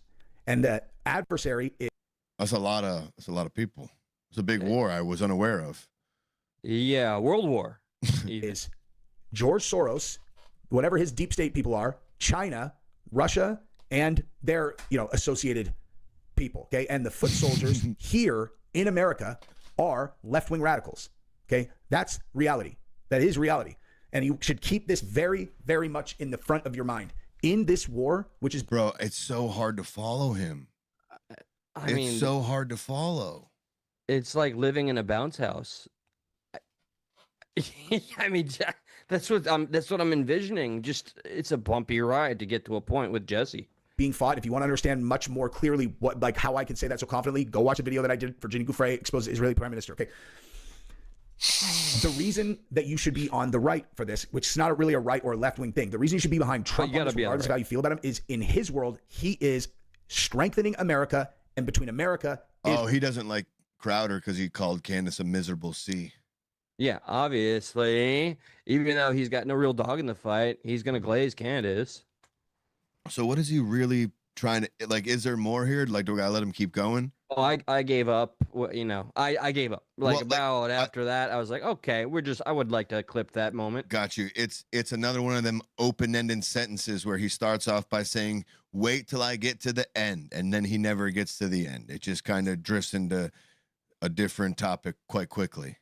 Verified fact, from the moment he learned to speak, he never finished his first sentence to this day. It is a run-on sentence. He was born without a period. The guy is just, he keeps going. He's like the Energizer Bunny. I'm gonna keep going. All right, that's Jesse. We got to get to the Don Lemon stuff. Yeah, man, I love me some Lemon. And yes, by the way, Suki, we will before the stream ends. We're gonna have the phone lines up, and that's an invitation to anybody and everybody that wants to call in for any old reason. We could put them up. All right, bet. And hopefully too. By the way, next Saturday and just Saturdays in general, we're not going to get on so early. Yeah. I'd like to usually shoot for like almost about now. A good 4 to 6 stream would be nice. Sure, absolutely. Yep. But it is what it is this week. Okay. What did I say I was pulling up? I just had a Biden. If you say it out loud, it becomes a thing. It is. Don Lemon. Don Lemon. All right. Gotcha. Love me some lemons. And phone numbers. Lemons and phone numbers. Time to make lemonade. Lemonade? Oh, no. It's not on the nose enough. I see no connection, sir. No? What if I go, after it? Lemonade? Oh, lemon, Don Lemon, lemonade.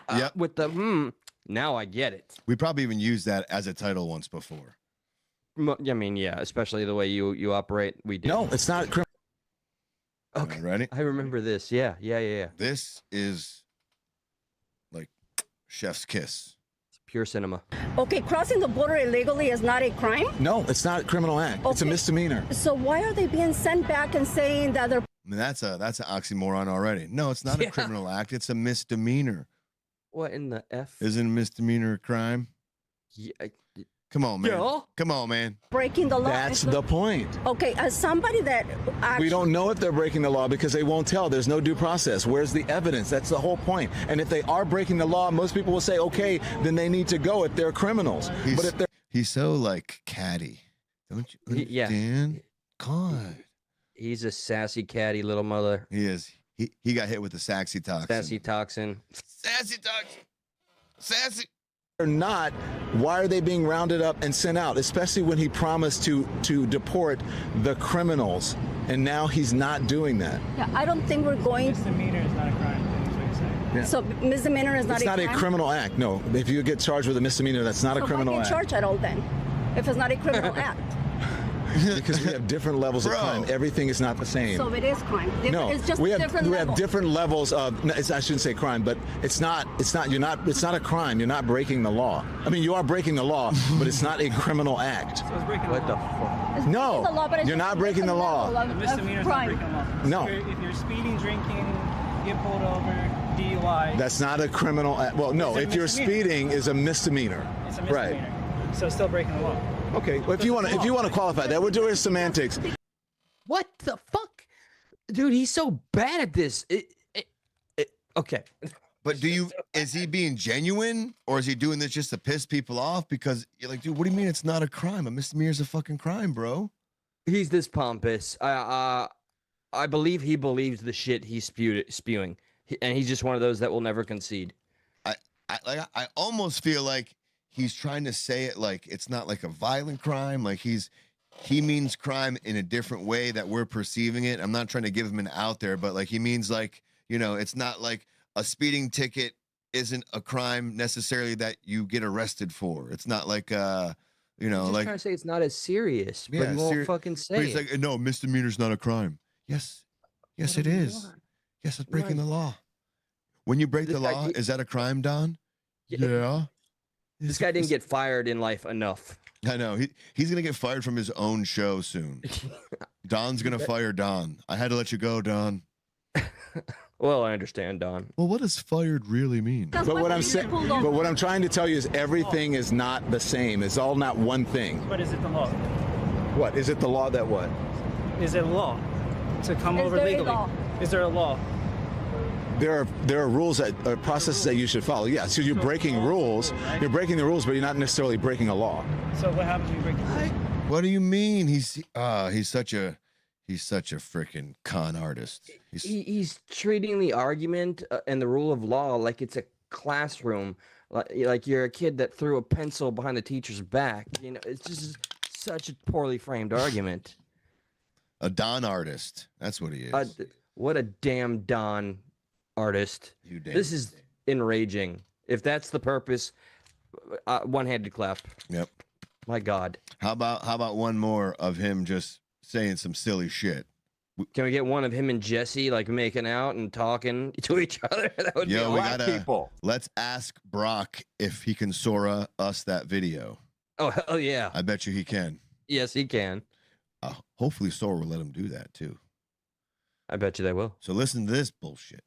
Black people, brown people of all stripes, whether you're an Indian American or a Mexican American or whoever you are, go out in your place where you live and get a gun legally, get a license to carry legally.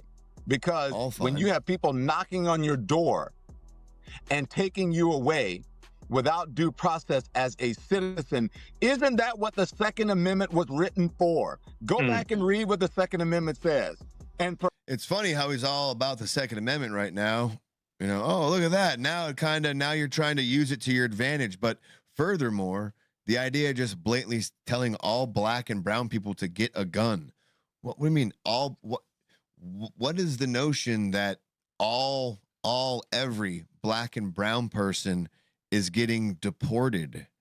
If you're, you know what I mean? Like that's not, and if I'm not mistaken, that's not what's going on. It's for the illegal people. It's not just for every brown and black person. That's a little wild to say. That something that it's kind of already famously observed by the Democrats, where they unintentionally make something racist. Yeah, they're good at that. They're really good at that. Illegal immigration is a universal thing, no matter where you come from, no matter what color you are. But okay, Mr. Lemonade, I feel you here. Gotcha. Let's let him finish up. Perhaps it looks like RuPaul. It will knock some sense in the heads of these people who are saying, well, it's all great. I don't believe they're doing it without due process. They're asking people for papers. They're not really beating people up. These people are doing things that are illegal. Nobody is illegal. It is a misdemeanor. Also, too, how can somebody who's illegal get a gun legally? He just advocated for a crime. That doesn't make any sense. Dude, nothing. Between Jesse and Don, bro, I'm cooked. They're great dudes, Jesse and Don.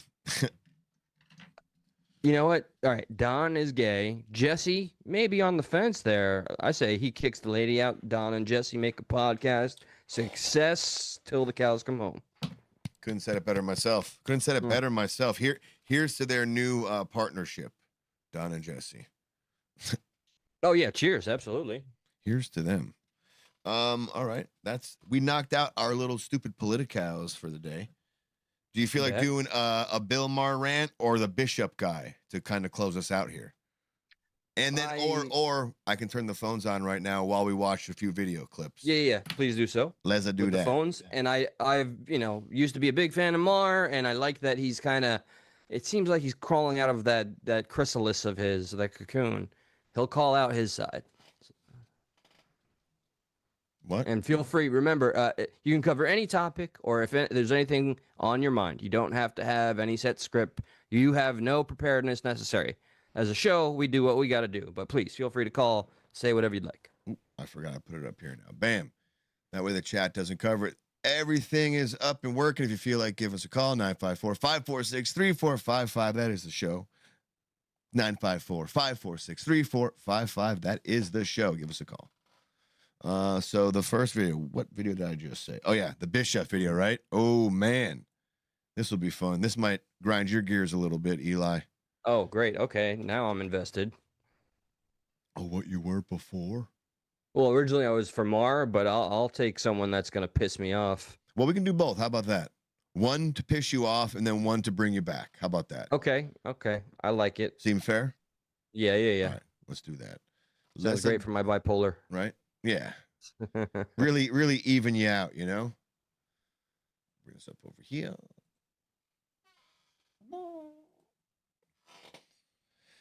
Sorry for the dead air. I was reading. No, you're good. So what was your final Hey, thought? Never be too concerned about a second or two of dead air, okay? If it goes on for like 30 seconds, then we got issues. Okay. But, you know, if you're reading comments, dude, just read the comment out loud. Be like, such and such says, blah, blah, blah, such and such. You know, Quintaberry, so what was your final thought on Charlie Kirk hit, which I think, I don't know if there's a consensus here. I just think that I am mostly siding with the official report, although I acknowledge that there are strange things that have me interested to see what people that are continuing to investigate on their own are able to provide. So I have no true definitive thought. It's malleable still. I'm with that same kind of vibe, that same thought process there. I am interested in some things. A lot of them I wasn't.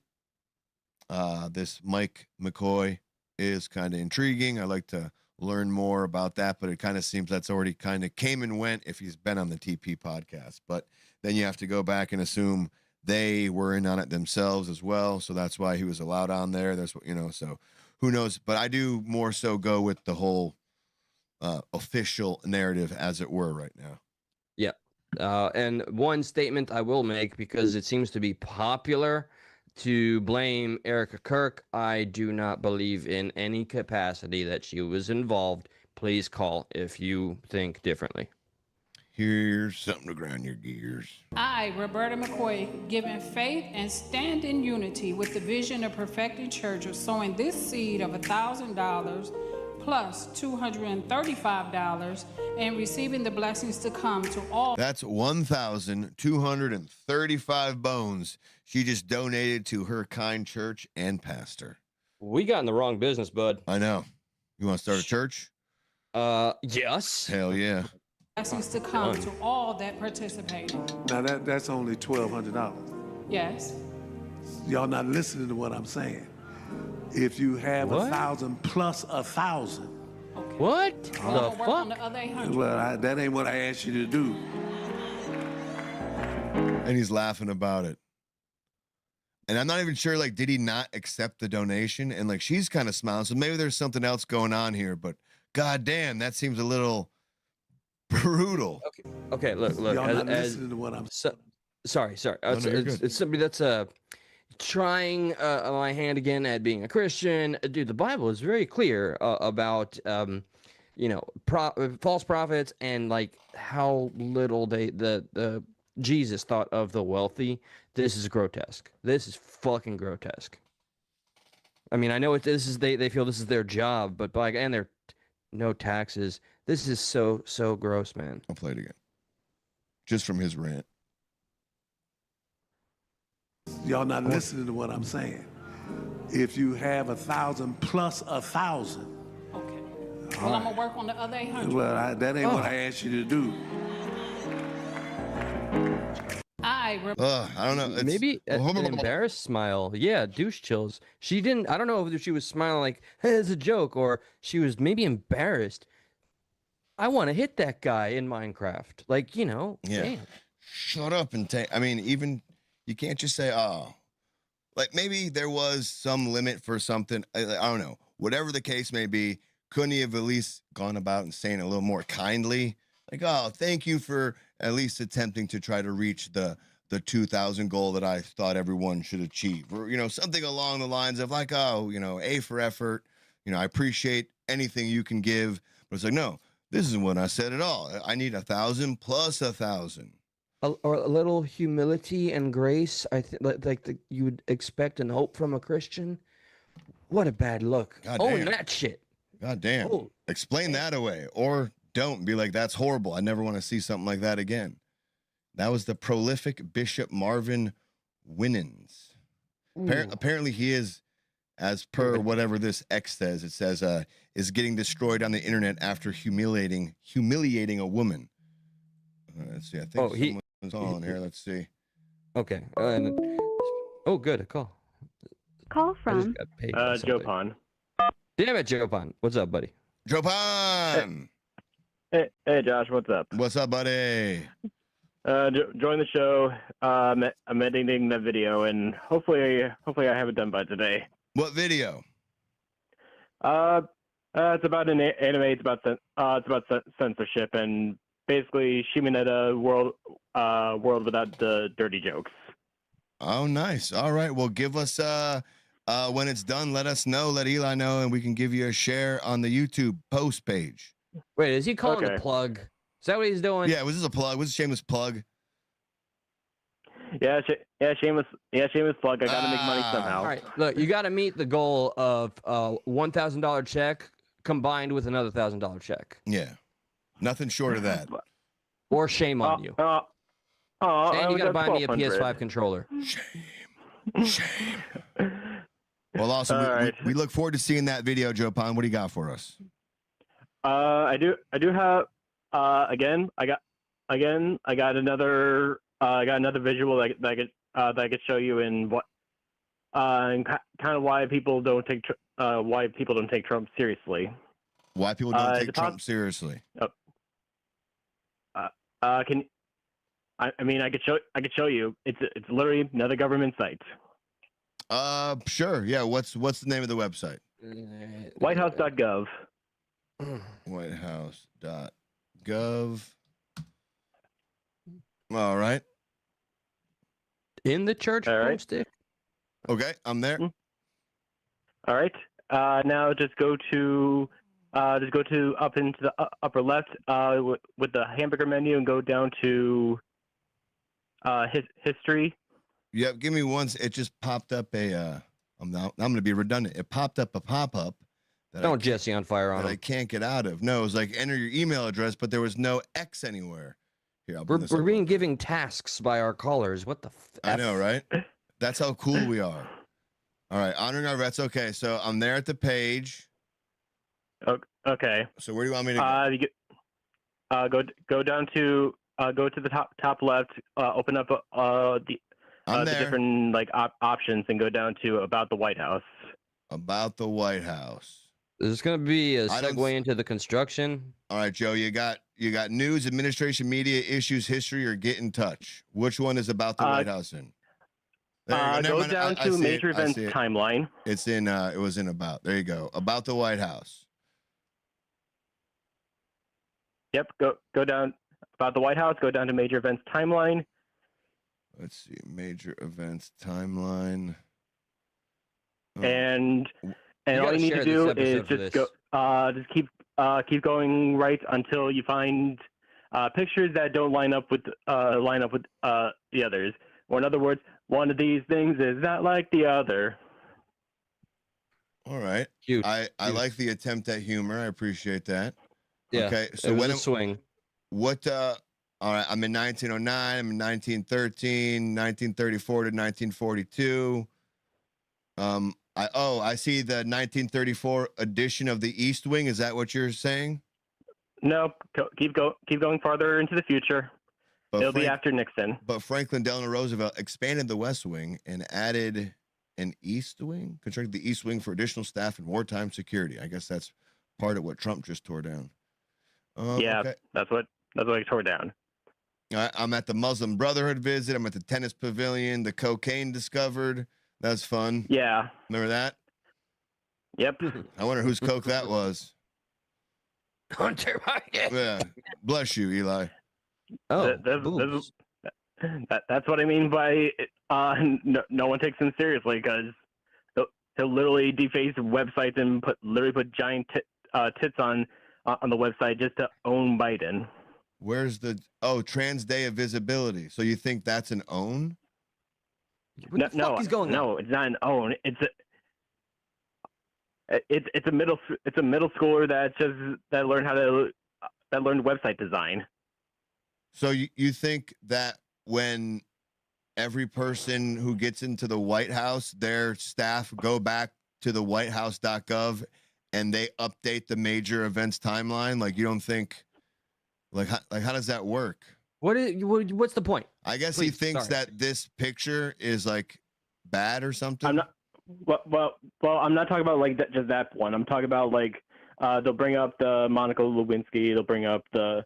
Hang on 1 second. No. But 1 second though. Let's just stick on topic, Joe, for me real quick. We scrubbed forward to find something specifically you wanted to bring up. Was it this Trans Day of Visibility picture? No. It's just all the pictures where basically after the Trans Day visibility thing, it's basically, oh, look at all this stuff I'm doing at the White House.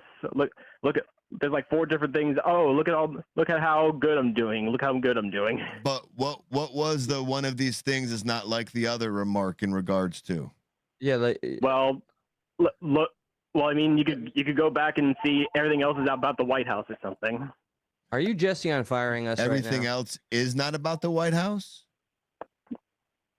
Well, the Obama picture, that was taken in 2006. He wasn't even in office. What does Lewinsky have to do with the White House? I just see, because it happened in the White House. And I'm also seeing Joe, I don't see anything with Joe, you said, sure. what does the Lewinsky thing have to do with the White House? Because it happened in the White House. This is the major events timeline. Yeah, it literally added more white to the White House. Yeah. So why wouldn't it be part of a major event that happened at the White House? Major events. That was a guy with implants. That was a trans. Oh, Jesus. Yeah. I gooned to a trans picture. I mean, yeah, like, like most of these things, addition, rebuilding, design plans commence. I mean, there's a lot of different things that I guess I'm not seeing the point is all. Really? Yeah, yep, really. Honestly. Unless you can concisely just spell it out for us and pwn us. Okay, fine. What about January 6th? That literally took place. He literally gave a speech at the White House, and then that didn't happen at the White House. The whole thing happened. January 6th took place at the Capitol, not the White House. Yeah, but he gave the speech there. They walked down to the Capitol. Yeah, but the speech isn't there. Why would that? You're reaching. Yeah, I think you're reaching a little bit there. Because why would that? They're reaching. That's not an event. What do you mean? All this stuff happened at the White House. You're the one that made the statement. Respectfully, my friend. All this stuff happened at the White House. That was a major event. Trump giving the speech was not as major of the January 6th insurrection, whatever that took place on the Capitol grounds. I mean, I don't know what to tell you. Where one photo, I don't know what to tell you. Over 20 years ago, that didn't even happen. What didn't happen? You could go to the Obama thing. That picture was literally taken in 2006. They say it was in 2012. Muslim Brotherhood visit. Obama hosts members of the Brotherhood, a group that promotes Islamist extremism and has ties to Hamas. The Muslim Gross. Brotherhood is designated terrorist organization by nearly a dozen nations. That's a good call out. I'm glad it's listed so I can know. So are you saying that picture isn't from 2012? No, it's from 2006. And what is your information? I'm going to also look it up, but do you have something I could go to real quick just to corroborate what you're saying? I mean, I don't have a site, but you could basically look up Obama Muslim clothing, and you could find articles basically from 2006, 2008. Hey, chat, guys. Yep. It says the image shows a photo of Barack Obama during a 2006 visit to Wajir, a town in northeastern Kenya. The photo was taken during his time as U.S. Senator. Hit the number one in the chat if you do not understand the point that Joe Pon is trying to make. Hit 2 in the chat. Well, just fuck it. Hit 1. Hit 1 if you don't understand. So just so I can show that there's a consensus of confusion and it's not just Josh and I going a little nuts. Or Jesse on fire. No, I get what he's saying. He's saying the photo that they used, it says there was a Muslim Brotherhood visit that happened at the White House. But the photo in question above the Muslim Brotherhood visit, that photo of Obama is from 2006. It's not from 2012. I'm not sure if I'm not sure who the Muslim Brotherhood visit, if the guy to the left was part of that visit and they just used an old photo of both of them meeting before, because either way, he was in office. He was a senator when this photo was taken, regardless if this photo was in the White House. But I see Joe's point. And the point I'm trying to make is basically all the seemingly before. Sorry, I got distracted by Eli yelling because you guys are on a. You guys aren't timed with me right now. Sorry. But basically, that's okay. But basically, again, it's another attack on the Democrats where they basically bring up like, oh, remember Lewinsky, remember Obama being from Kenya, remember Hunter Biden laptop trans. Yeah, but basically a whole bunch of throwing out a whole bunch of dog whistles. But okay, hang on a second though. But did Obama not hang on a second. Happened like within 8 months. Sorry. Yep. But did Obama not host a visit for the Muslim Brotherhood at the White House? I mean, I don't know. I just know that photo is from like 2006. I know, but it does matter. Post it, regardless of the photo. Well, I mean, you can just look it up. It's like people who go to the White House, that's all public record, you know, like if he's holding an event of like, you can clearly go back and see that, which I'm sure that is the case, but they use an incorrect photo. Yeah. Maybe to be a little, dude, Trump loves to troll the people that that triggers. But what gets triggered so much. But my question was, is the guy to the left, Obama, any at all related to the Muslim Brotherhood, and that's why they used the picture? Like it wasn't to intentionally deceive, but maybe it was. Yeah, I really don't know, Joe. Here, I want to point out my outrage real quick that we don't have, thank you, Boomstick, a picture of Monica going down on Bill Clinton, like in real time. Yeah. I want that photo on there. This is not the office where it happened in. They're using the incorrect office. This is outrageous. So yeah, even more lies. No, I was being facetious. That's the Oval Office. Come on, I love you, man. I know. I'm the blowjob happened in the Oval Office. Yeah. On the chair. I mean, on her skirt.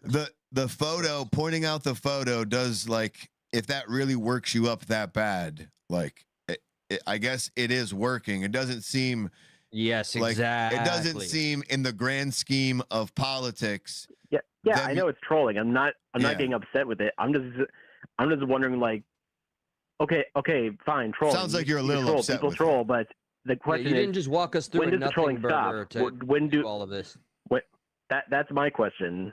When do you actually take anything seriously, or is everything just basically a giant joke until it's not? Okay, hang on. What hasn't Trump taken seriously? Yeah. Did the AI video like really hurt you? Well, he keeps sending out 3 a.m. AI videos. Yeah, but okay, but like regardless of him like doing like people things, like what what issue hasn't he taken seriously? But Well, he hasn't taken it does seem like shootings that and before you say anything, he only started taking things seriously when it was Charlie. But when those 2 Minnesota representatives died in June by a far right wing priest or whatever, or pastor, I don't know which one. Can you remember the names of the victims? Is that the guy who claimed he was sent by Tom Walls? Or Tim Walls? Yeah. He's basically so he it's basically weird had to a list call of Democrats that he was going to basically eliminate, and Trump basically said nothing. Well, they didn't get their flags lowered to half staff. It's a little disingenuous to call him far right because he did work for Tim Walls and like said he was sent on behalf of him. So like his political leanings were kind of all over the place. I think that's a little more fair to say. Comment from Big House at 1988. Sorry, Josh, I did cut you off. I'll be brief. I'd rather have a trolling president that puts America first, and I'm with it. I like how heavy-handed he is being. I'm not celebrating a dictator. I know there are people that disagree with me. I celebrate how seriously he takes his job. That we have the borders secured, as Bernie Sanders was able to concede to. That we've taken a strong stance even with Canada. I may not agree with why. Everything that he is doing in one way or another is to overall benefit this country in the long game or the short game. Either way, he is treating this like a business, and he's trying to do his best to get returns on this. And by God, he accomplished some form of peace. You can blame him or not that Hamas ended up breaking it and then going back to it.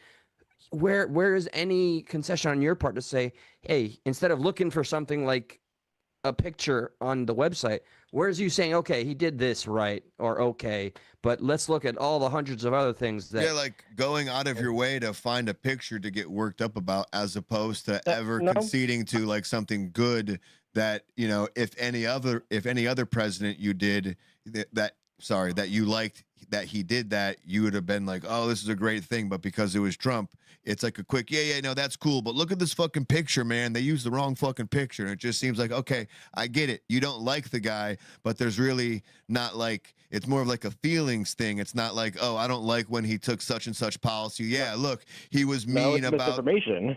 What? No, it's misinformation.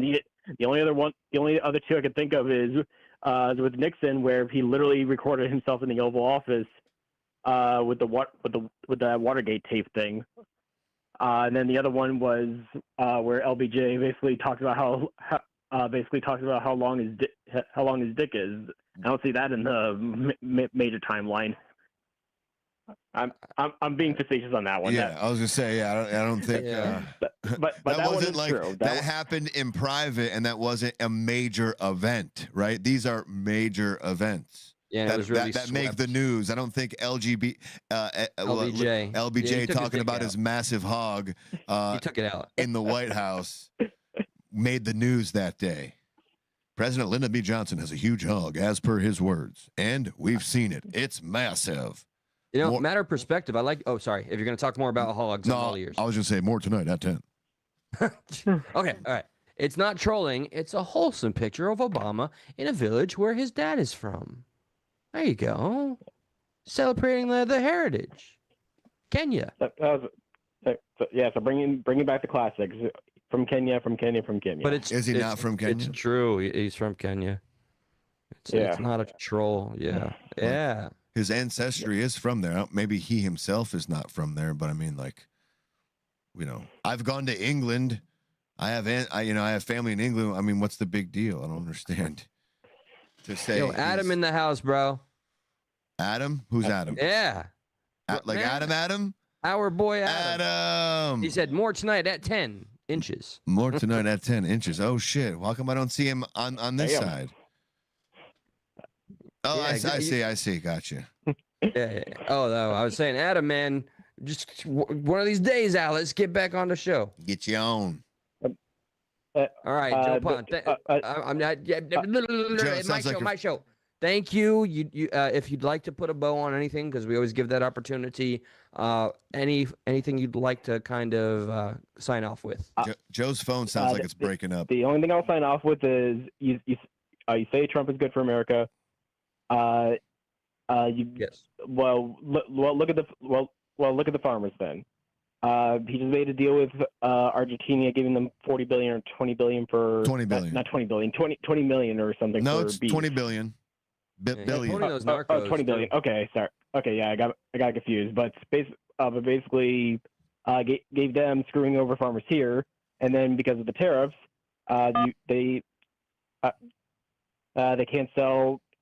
The farmers can't sell the whatever soybeans that they had over to China. They're not buying. They're not sending over their farm equipment. So tariffs go up for your product. Tariffs go up for your farm equipment. You can't sell to anyone. So now you basically have to rely on the people around you. And do you think that Alabama has the GDP of China, or can match what they were making last year? The cost is higher, and as a result, as a consumer, we are seeking other avenues so we don't have to fork over those dollars right now, because it's a detrimental time for those that are in need. And I'm not ignoring the acknowledgement of the farmers that is struggling. I just, what would you do, Jopan? What would you do? I would not have put a 100% tariff. I would not be putting tariffs on allies. I wouldn't be basically changing my tariff game from like 45% to 20% to 65% within the span of a month. They can be our allies, but they could still act not within our interest, and we can do what's best for us. All I can say is not every deal is going to work out for everybody, Joe. Not every deal that can be made is going to be this perfect deal that's going to help everyone. I'm not familiar with the farmer thing, so I'm going to do a little more research into it and check it out. That's been a big thing. Because they're going to need bailouts. They're probably going to get it. I did bring up 2018. I did bring up whether history repeats itself. No, you go. Sorry.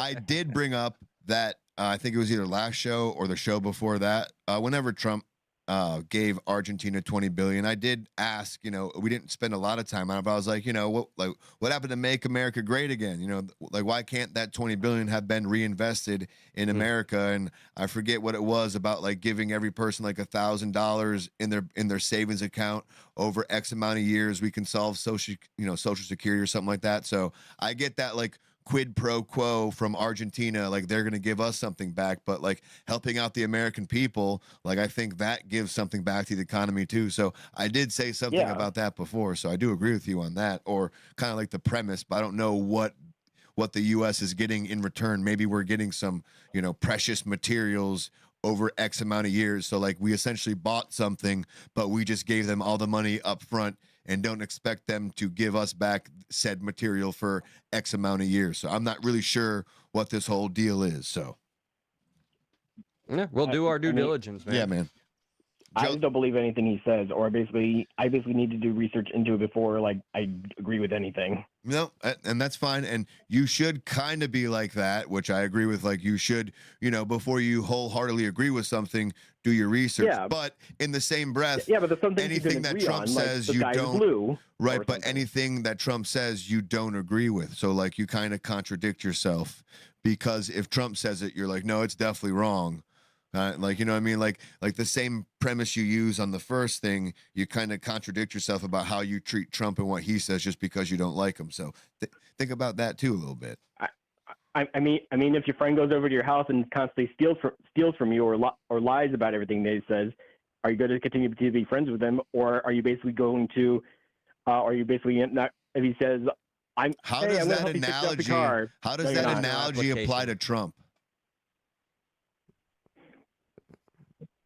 Sorry, he went what was the full question? liberal there. How does that analogy apply to Trump before I can answer your question? Because I don't understand how that applies to Trump. A friend coming over your house and stealing your stuff and you keep letting him in? No, I'm saying that, like a friend going over to your house, are you if he constantly lies or if he constantly bullshits, are you going to believe everything he says, or are you basically going to either take it with a grain of salt, or basically if he says, hey, I'm going to pay you back that $20. No, you're not. You're not going to pay me back that $20. You got the anti-Trump lenses on, and I understand, man. I understand. If you won't even extend the, like, if he does the only thing I can agree with positive- him on is getting rid of the penny. That's literally the only thing he's done that I agree with.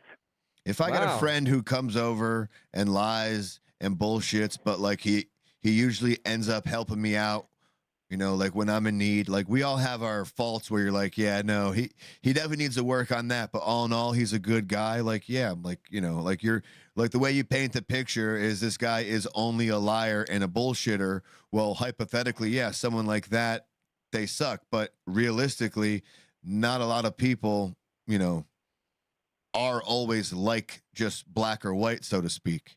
Like there is like a percentage of good and bad to somebody. 50 Shades of Gray, but I'm right. But in your hypothetical, he's like just a liar and a bullshitter. So like, I don't see how that applies to Trump, because now you're not taking into account all the good the liar and the bullshitter has done. Does that outweigh his quirks of lying and bullshitting?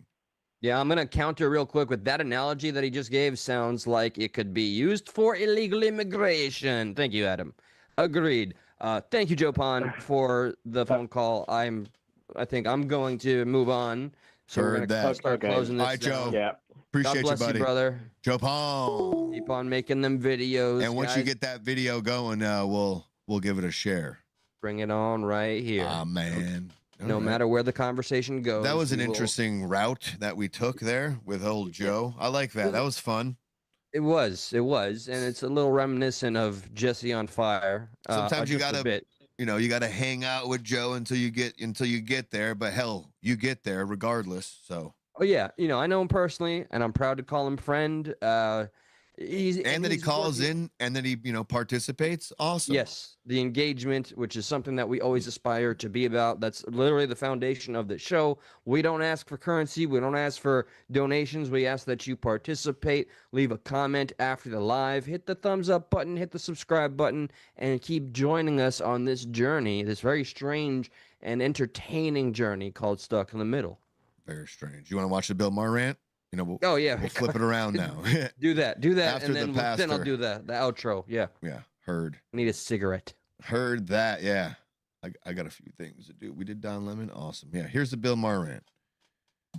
It's probably 3 weeks old by now, but still poignant. I've avoided it, so yeah, it'll be fresh. Still a poignant nonetheless. Freaking fresh. Okay, here we go. Yeah, I used to really watch Bill Maher. When I was a Democrat, that I would never miss his show. I liked him regardless, and then he kind of started going a little wild. Like him again. Right. Yeah. And he's another guy where I can't tell you being slimy, you being a tricky bastard right now, or do you really feel this way? Or is part of this entertainment to kind of show that, look, I'm unbiased, because it is a show, you know, HBO, where he does these segments on. So who knows if it's written, if he really feels this way, if HBO is trying to tell him, hey, you better be a little more blah, blah, blah, blah.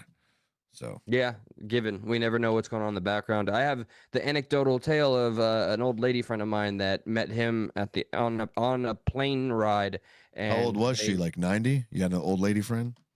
90 years old on record. Wow. No, Kaisha, by God. All right, so they met on a plane ride. One thing led to another. She was a fan, and they arranged to go meet at the motel after that. She gave me a little description about what a piece of shit he was, and he's like, your breath stinks, go brush your teeth. But that's a man that knows what he wants. And she did send me a picture, like, you know, looking the other way, and he was in his bathrobe or whatever, just to have evidence. Oh, boy. But okay. Anyway. Sounds like a good old gal. Yeah. Way to go. Most liberals are insane, but neither do they make it clear they disapprove of the ones who are, and their cowardice in not marginalizing their own crazies has been their downfall. I couldn't get Neil deGrasse Tyson, a genius scientist and preeminent scientific voice in the media, to agree that it was ridiculous for Scientific American and The Atlantic to be claiming that separating sports by sex doesn't make sense. Yes, it does. Actually, it makes perfect sense. And it's obvious that it does. When conservatives see it, they say, I'm sorry, we're just not going to go along with reinventing society, often pointlessly, even if we have to cancel democracy to do it. They see gender as only a construct and sex is assigned at birth, and they say, we're not doing that. Transing kids by self-diagnosis with no age limit, no parental notification, and no acknowledgement of social contagion, not doing it. Asylum now covers any reason for anyone to come to America, not doing it. Homelessness is a lifestyle. Natural immunity doesn't count anymore. Whiteness is toxic. Penises in women's prisons. Welcoming the intifada.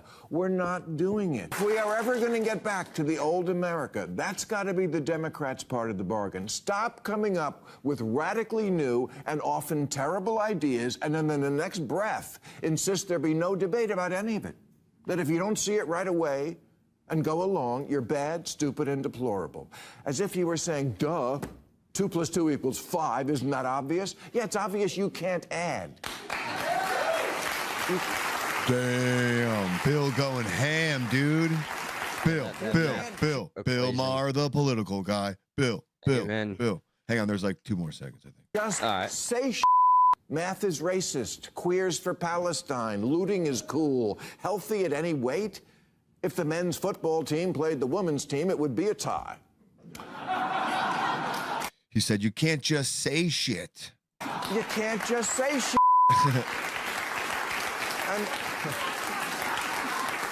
I mean, you can, but it doesn't make it true because you're not Harry Potter. There you go. Bill Maher. Thank you. Bill Maher.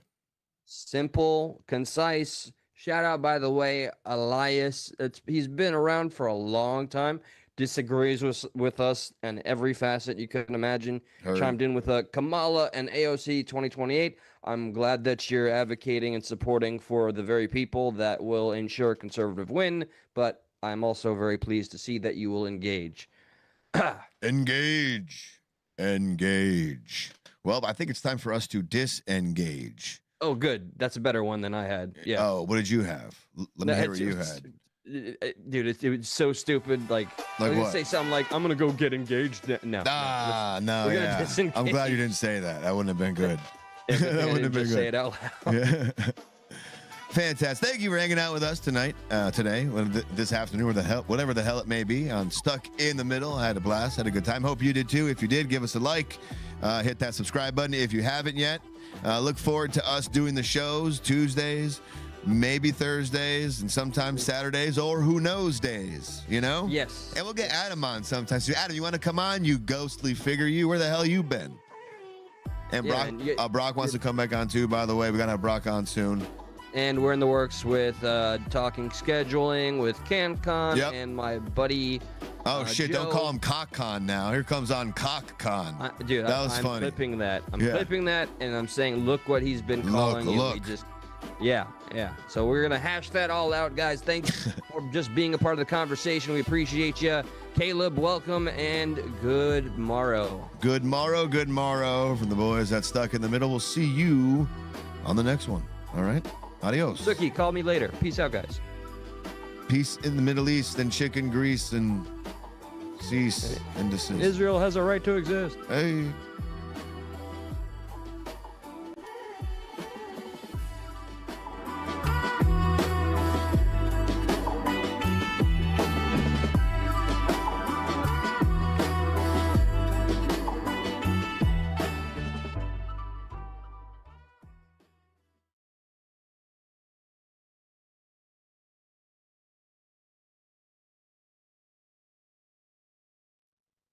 Is it paused?